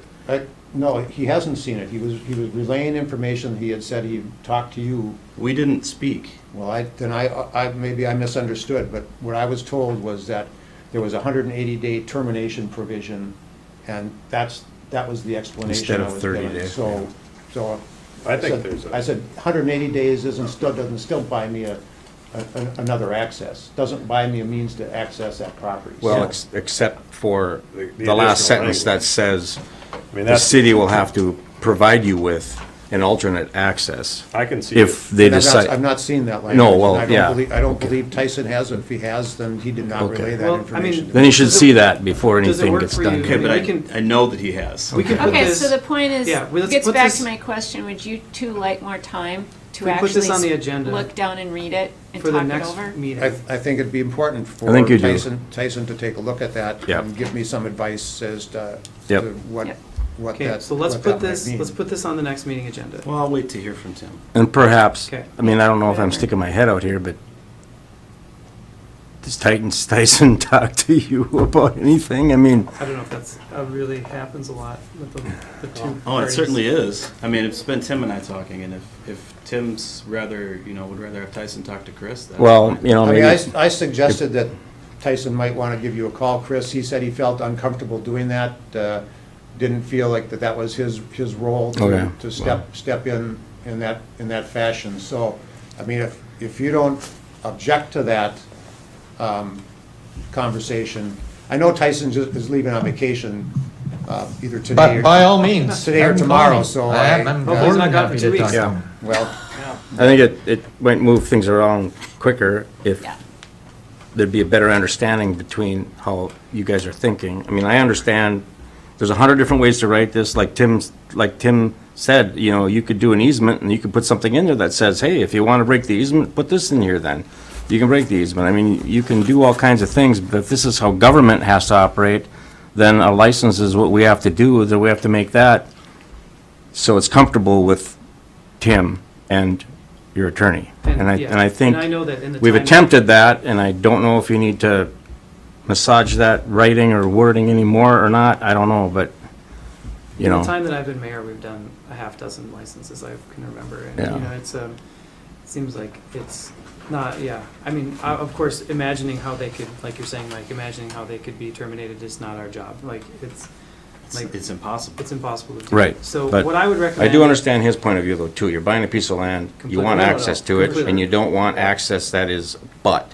But I Yeah, And think, you I want got you. access and I to it. think I can see where if the only language that was changed was changing to 30 to 180, I can That's see it still really not a not good being enough deal. that What good of difference? a It could be deal, but I think- 560. that's how it was relayed to me. Is Right, that and the that was extra what- language that Chris relayed sure seems, Seems like it locks it in for me. Yeah. it seems like again, that's will have not, access. that's not our call to make. And I agree, and I not. haven't seen it, so I Yeah. don't understand, and I'd like to make sure I understand completely what that language says, and make Yep. sure Tyson has seen that and can give me, Good you know. advice, yeah. So then the last So part, so then going back to the quick claim deed or warranty deed issue, and, and to me, I mean, I know these are small points, but they seem so relevant to the entire agreement, and that I want to make this, I want this thing to work, and, it seems to me that the city acquired the property with a warranty deed granted by the North Shore Federal Credit Union, Okay. and that if they received a warranty, the city received a warranty deed when they purchased that property, why can't they issue a warranty deed when they sell the property? I'm asking as a buyer to be warranted to have, have good title to this property, and I understand that there's always issues with title that, are unknown, and you want to take the least amount of risk, but the fact is that, do you want to impose that risk on me as a buyer? And I don't necessarily want to take on that necessarily additional risk, because the city already acquired the property by warranty deed. So why wouldn't they sell it by warranty deed? Well, I think the Fair summary for question. that would be that having the bank, which has the ability to write off losses and things like that, versus the city, who, it's public money, it's public trust. Like, to me, that seems different. I don't know if you have a better way of explaining it, Chris, but. Yeah, well, we talked about this a little bit, I think, at the beginning of the discussion tonight. Again, at the end of the day, if there are problems with title, it is the taxpayers then that have the responsibility of correcting those title defects. We don't typically want to do that as government, and and I understand that we acquired it as a warranty deed, and you may consider this a double standard, but whatever we acquire is going to be by warranty deed, and whatever we sell is going to be by quitclaim deed, and it's for the reasons that I already talked about, which are that the taxpayers are not on the hook for this, for what is otherwise going to be a private development. And the mechanism that you can use if you have concerns about title is to obtain a title commitment and purchase title insurance. I mean, that is how government works. And again, council, you can direct me to do otherwise if that's what you want to do, but I don't, again, that is not what is good government practice to do that. Again, we talked about that already, so I don't really have any other comments. So abstract updating is no longer exists anymore, probably not. So with that, Chris, you're saying that the city doesn't want to pass on a warranty deed because they don't want to bring the potential liability or risk to the public or the people of the community. Right. Instead, you're willing to pass it on to me as the buyer, and if you're going to pass it on to me and I'm taking that risk, then that reflects in the value of the property. And we haven't talked about value at all, because my understanding and my thought in this whole thing is that it would be a customary practice where I received a warranty deed, the city and as the seller was paying for those title commitments and for the deed tax, which is customary in a real estate transaction, and all the real estate transactions I've dealt with, and granted, I'm not selling property or buying property from a governmental unit, so maybe I'm wrong on that, but if that's the case, and I'm being offered less, then the property is worth less. And we haven't talked about price, because I was willing to pay that price that the city asked based on those assumptions that the city was taking over those costs and bearing those risks. And if they're not, then maybe we need to be talking a different cost or price on the property too. Well, and to be fair, Tim, and to divulge some, no? Well, title insurance, let's just talk about title insurance. Title insurance is not based on value? What you're buying? The It's dollars? typically set at the price, at the purchase price. Title insurance is typically set at the purchase price. Okay, so I just bought a piece of property not too long ago, relatively same to this value, and it was like $250 for title insurance. So are we negotiating here for $250?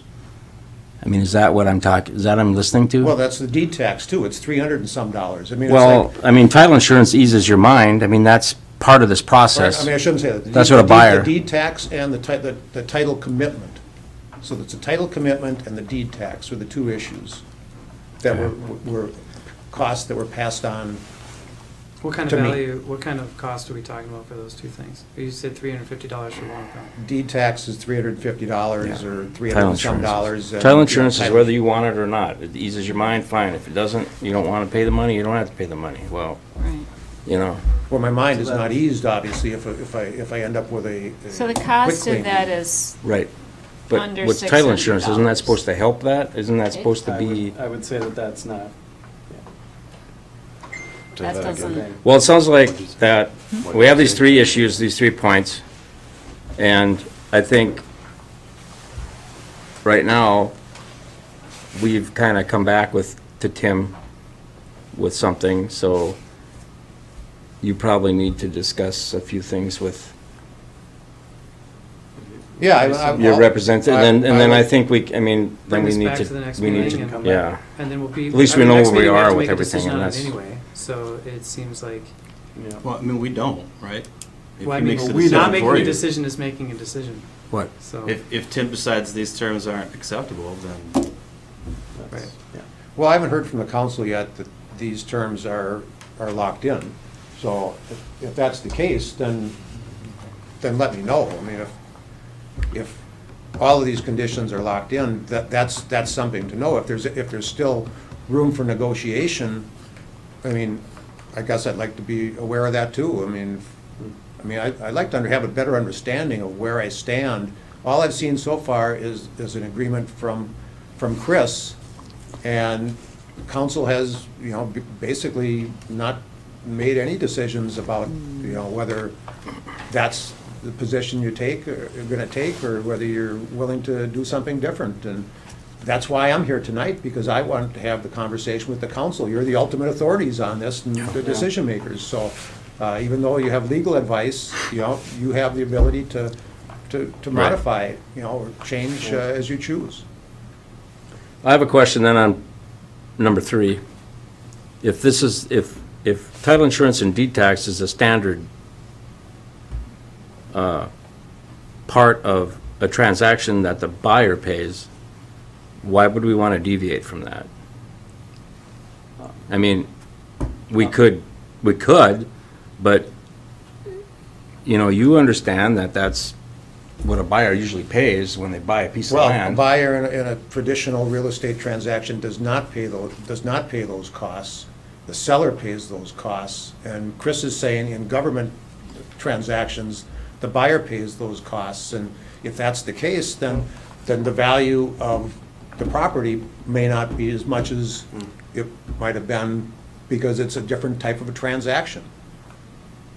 which at this point is 600 or less. I know, and I don't want to argue over. I just want to make sure I don't want to I'm argue over clear about. $600, because I don't think Right. that's the issue. I mean, it's the issue of being treated fairly and understanding upfront what we're all agreeing to. I was agreeing to a $95,000 purchase price based on what maybe improperly assumed to be traditional or standard practices in a real estate transaction, where I would get a warranty deed and where I would get, and the seller would pay for those expenses. And That's probably fair to assume. I mean, that the, the city isn't in the business of selling a lot of property. And so this is something too that we don't have a lot of precedent to pull back on as far as understand. how these sales go. Chris has a ton of experience with this, and so that's why we're moving forward in the way we're moving forward. As far as the 3 things that you brought forward, and personally, and I know the rest of the council can weigh in on this, I feel like the advice that Chris has given is sound for the protection of the taxpayer and for the sale of the property and for the actual sale of the property. I hope that is true, because if I say that and you don't agree to them, then the property's not sold. But that's where I stand on it. I don't know what the rest of the council thinks.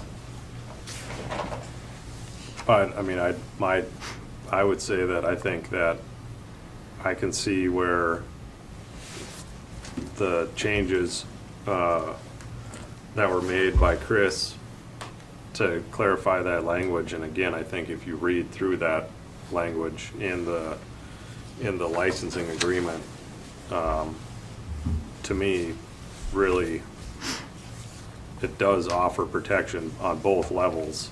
And I mean, you know, if it's $600 or $800 or $400, either, you know, again, like, that might be the traditional practice in a just private party, but if in a government type sale, I've also never done that before, I don't know how that is, but if Chris is saying that's the standard procedure, I think that change from the original purchase agreement in the language for the licensing agreement to the changes that were made, to me, is, protects the city's interest, and I think it is fair to you to have, I mean, yeah, I guess I'm not the one doing it and putting, but to me, it seems like that it's a much better,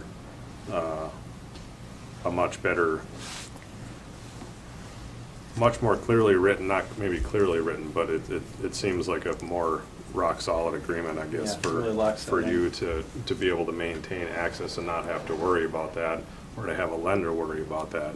I don't know how anybody, throughout all the language that is filled in this 38 pages or whatever it is, that language in there is very clear now on that licensing agreement on basically our commitment to you to make sure that you can maintain that property. And I think that, for me, I don't know, I guess I can't speak for everybody, but for me, I mean, I think that I am excited to see that this would happen and that there is the potential for this land sale to go forward, and that it does do whatever that was 6 years ago, 7 years ago when we did that, to try and save those highway frontage lots to be put back into commercial use and to generate tax dollars. I think we just follow Chris's guidelines with those changes. So I think you looking at that language and having Tyson look at that language, I think is important, so that, you know, it's not just remembering what Chris read, but, you know, you can see it. I think it'd be helpful for all of us to get a copy of that too. Yep. If indeed you think it looks good and we can all have it in front of us to read over again. But that's where I'm at. I'd be in agreement with Jay. Put it on the next agenda, and then you have time to talk to. Well, I'm saying Tim was wondering about what the council's position was Gotcha. on the purchase agreement as written, with the either seeking clarification or changes that he had suggested. I'm saying that the changes that Chris has made, which is really just in the licensing agreement, and kept the deed tax and title insurance piece the same, right? That stayed the same? Still buyer responsibility? Do we need motions for that? I mean... No, I mean, that's just the status of. You don't need to do anything, but I think a motion and a vote would give Tim a very clear signal as to where the council stands. Well, between last meeting and this evening's meeting, I'm feeling like I'm learning a lot about how the public lands transactions go. And I'm getting that the major theme is we always keep costs to a minimum to our taxpayers.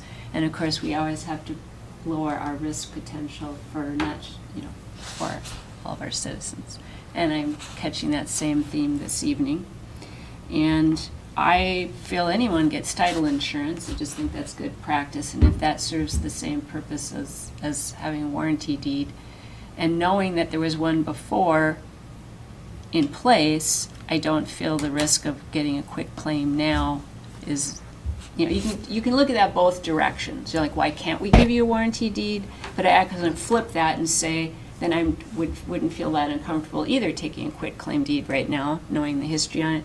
And anyways, I would be buying title insurance regardless. That's just common sense to me. And then I would have totally felt uncomfortable the way this was originally written as far as access to the property.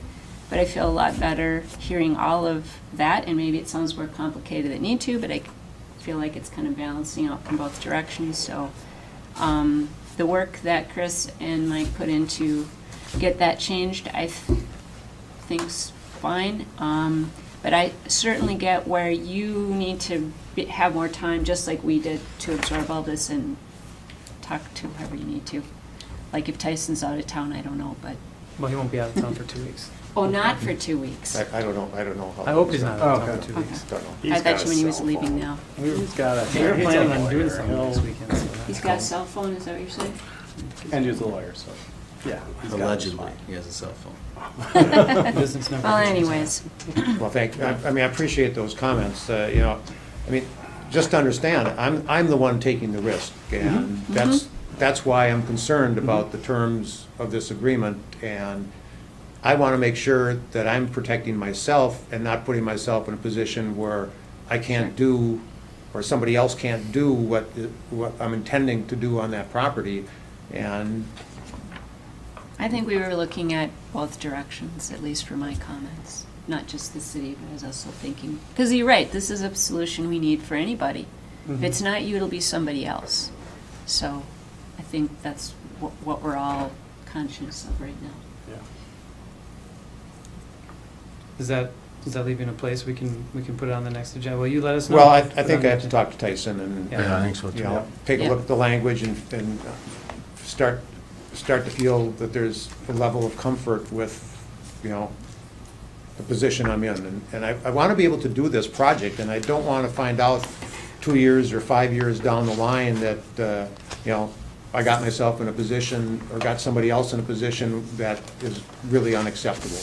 And, I mean, I think anybody would want to protect themselves against that. And, you know, here I am, and trying to do this, and, yeah, I mean, I don't have experience in buying public land, so this is a new thing for me, too. I mean, that's why I came to the council last summer and just asked the question. I'm interested in buying this, what's the process? And, you know, it's taken us this long to get to this point where we have a purchase agreement, and I know it's complicated, and I know it's, you know, something we don't do, you know, neither the council nor me as a private citizen. It's not something we do customarily, so here we are, we're learning. And Well, yeah, I think that it'd be great for, well, you know, you will go over the language with Tyson, and then I would encourage Tyson to call Chris too. I mean, I think that would probably answer a lot of questions, or else uncover some more concerns that were, you know, the depth of some concerns maybe, but yeah, I mean, we're all figuring this out, and I think that relying on the experts is not a bad thing. So I guess keep us in the loop. I will, yes, okay. All right. All Thanks, right. Tim. Well, thanks for Yep, sticking thanks that for out with us, Tim. being here. Thanks, Chris, appreciate all the work you've done on this. I know it's, you know, I might be argumentative, but it's not because I'm faulting you. I'm just wanting to make sure I'm protecting my interests, and, Oh, yeah. you know, I know you're protecting the city's interests, and, you know, I mean, I think we actually have some common interests in that we want to see something happen in this community that would be better for it, so. Oh, yeah. Absolutely, Tim. Thank you. All right, thanks. Thank you. Thanks, Tim. Thanks, Thanks, Tim. Tim. All right.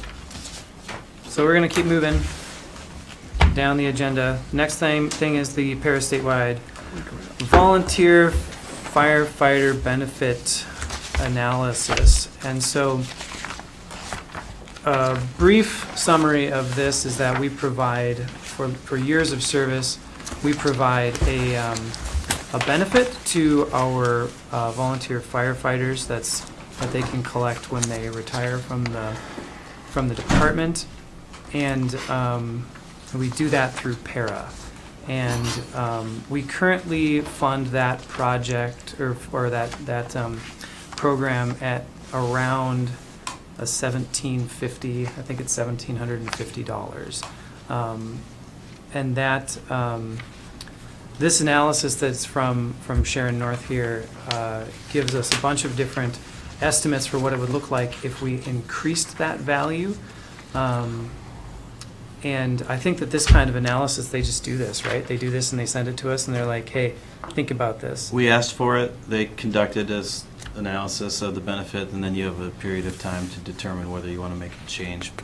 Didn't we do that a few years ago with the player? I remember seeing this before. We've done this We've done twice. it a couple times since I've been here, yeah. Okay, I was just gonna ask, when's the last time that it was done? When I started as the mayor, it was $1,200, then we raised it to 15 within the first couple of years of me being the mayor, and then we raised it to 1750 just a couple of years ago, or 3-4 years ago maybe now. It's all kind of getting blurry, but I remember that we raised it from 1,200, and so like going up to 18, 2,000, 2,300, 2,500. The result of that is that basically it will increase the benefit for the volunteers. Yep. And the way that this is funded, Mike told me before, it's fully funded basically. So this is not something that, like On at the the number report. at the number of the current firefighters we have. Right. If you've got color in your copies, on the Mhm. email it's color, Yep. but it's after K, there's projected fire state aid and investment earnings. Those are the two sources of revenue that go into the benefit account. And the email from the PERA person basically indicates that 2,300 number is dedicating almost all the annual fire aid, which makes it, in my opinion, a good target for us to shoot for right here.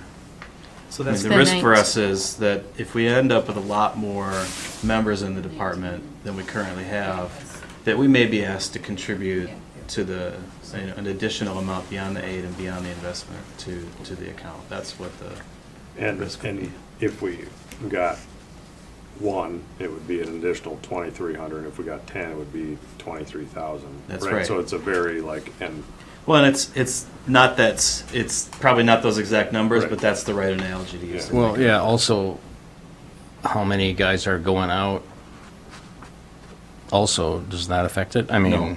This is about years of service only. It doesn't have anything to do with their number of calls they go on. no, I don't mean that. I mean, number of guys retiring.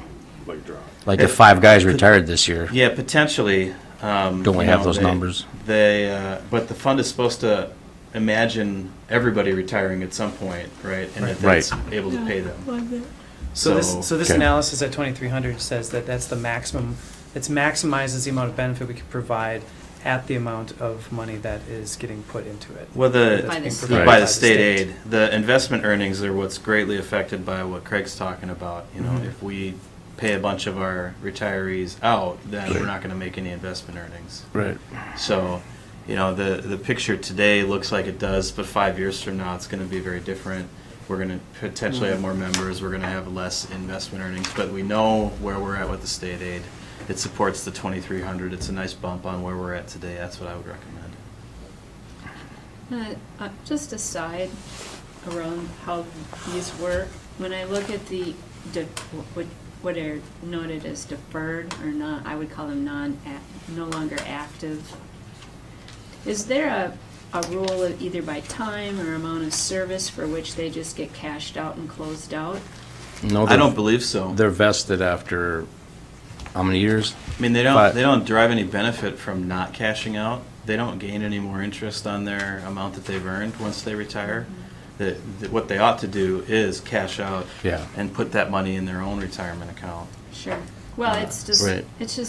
I mean that from a bookkeeping perspective, and it's fairly common, most pension companies, based in either time or the amount of money in there, they force you to, they say, here's your money. Yeah, and this is run by PERA, so Yeah. this is a Okay. little tiny piece of their big giant. Who I knows just how didn't they know if figure they it out? had that in there or not. Okay. And they have to be 50 years old to take that deferred money.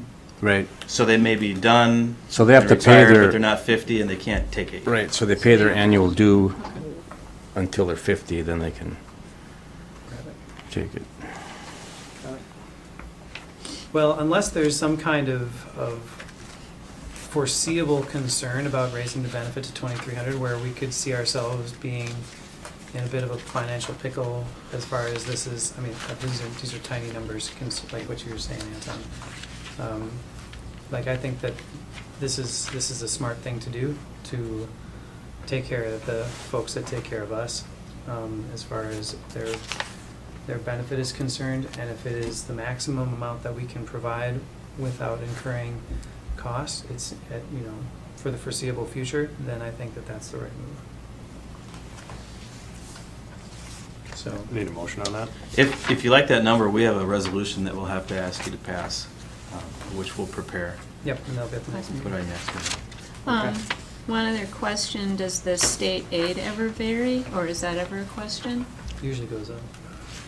It does vary, It's based on- but it's a statutory thing, so, there's no guarantees that that's how they're gonna fund it in the future. But I don't think it's not as much gonna change as the investment earnings are gonna Sure. change. I can, Yeah. I can I get it. take a stab That in was the my dark question. that that would be a Yeah. pretty unpopular thing for the legislature to cut. But I would never Don't count say on the never. legislature to continue That's to fair. fund a local government. Yeah. That's fair. No, I just idea. meant as their normal, Yeah. how it's structured. But- I can't remember the last time it changed, but I'd have to look Okay. to be sure. Ooh, and to kind of wrap all that together, like fire department and snow removal earlier, like people should dig out their fire hydrants. Oh, It's supposed to be nice this weekend. Find your fire hydrant, Craig. find your fire hydrant. Take your dog for the walk. Take your dog for a walk, and they're just looking around like, where do I go? I can't find a fire hydrant. So I'm assuming the council is directing Mike to put the 2,300 together? Yep. All right, cool. We'll do that. Moving on, resolution 2022-3, updating signatories. So this is a result of Craig becoming the acting mayor. The Grand Marais State Bank wants us to, you had to do that.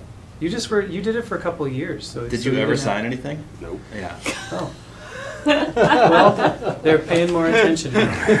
So in essence, we need to pass resolution 2022-03, which adds Craig to the signatories. And I would make a motion to approve resolution 2022-03, updating signatories. is there a second for that? I'd second. Motion and a second. Any further discussions? Yep. Okay, great. All in favor? Aye. Aye. Opposed? Carries. Great. Moving right along, resolution 2022-04. This is the union contract for city employees. So we've talked about this a couple of times at meetings. The personnel committee and city staff negotiated with the union a one-year contract with the inclusion of what do we call it? It's not a employee assistance program. Oh, that's right, yeah. Yeah, that's not in the EAP. contract. That's something, though, that we're That's something planning that on we adding. agreed to.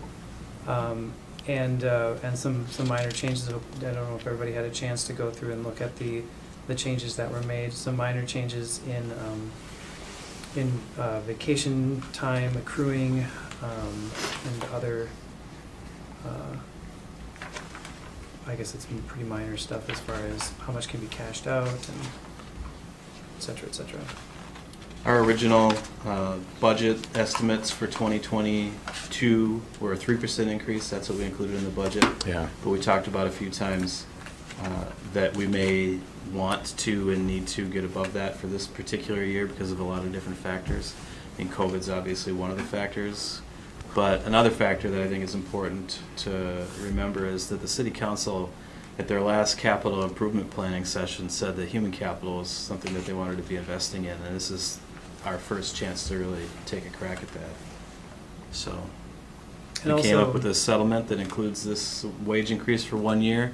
The major reason we didn't want to do more than 1 year is because we don't know what the financial circumstances at the end of 2022 are going to look like, and it seemed like more difficult to settle big numbers for multiple years rather than, let's wait and see, let's come back to the table, let's deal with the circumstances as they are. That's the unfortunate side effect of COVID, is we just don't know enough about the future to do a longer term deal like we typically want to do.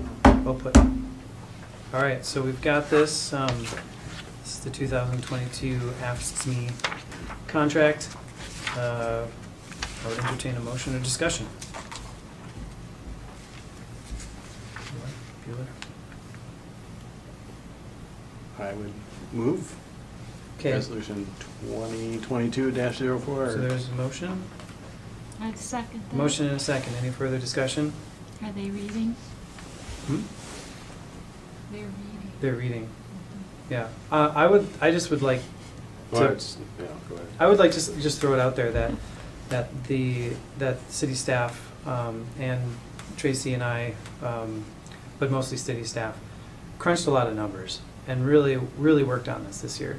Understanding that the conditions of working for the city changed, and that we have to respond to that as well. So we really do hope that this contract is one that that employees feel acknowledges that, because that's what we're shooting for, is to acknowledge how important that is. That city employees showed up and did the work that needed to be done. So I think that's really important to say. Any other comments? Hearing none, all in favor? Aye. Opposed? Carries. Okay, So now there's the folks that are not in the union.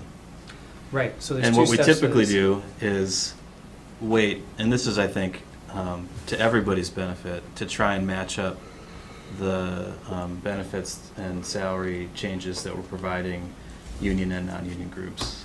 And so we haven't given any cost of living adjustments to the non-union folks either, waiting for this settlement. I would ask that you offer them the same change. Yep, so that would be a Just 5% motion- increase Motion for retroactive 5%, to January 5% 1st. retroactive, yeah. You want to have a strong feeling about that? And make a motion. Okay, so there's a motion for 5% Non-union. retroactive, non-union raise. Second for that? I would Motion second and a that. second. Any further discussion? Hearing none, all in favor? Aye. Aye. Opposed? Carries. Okay. Very good. Moving on to council and staff reports. Craig, do you have anything? Nope. Anton, you got anything? No. Got anything, Tracy? I'm trying to think. I don't think I have anything either, to tell you the truth. I know. Tonight you have nothing. You've nothing. I know, right? All right. You have anything? I will have, but not yet. Gotcha. So, next time. All right. Well, in that case, thank you all for a good meeting. Do you guys have anything? Nobody's got anything? Good night. Good All night. right, we are adjourned. Good night, everyone.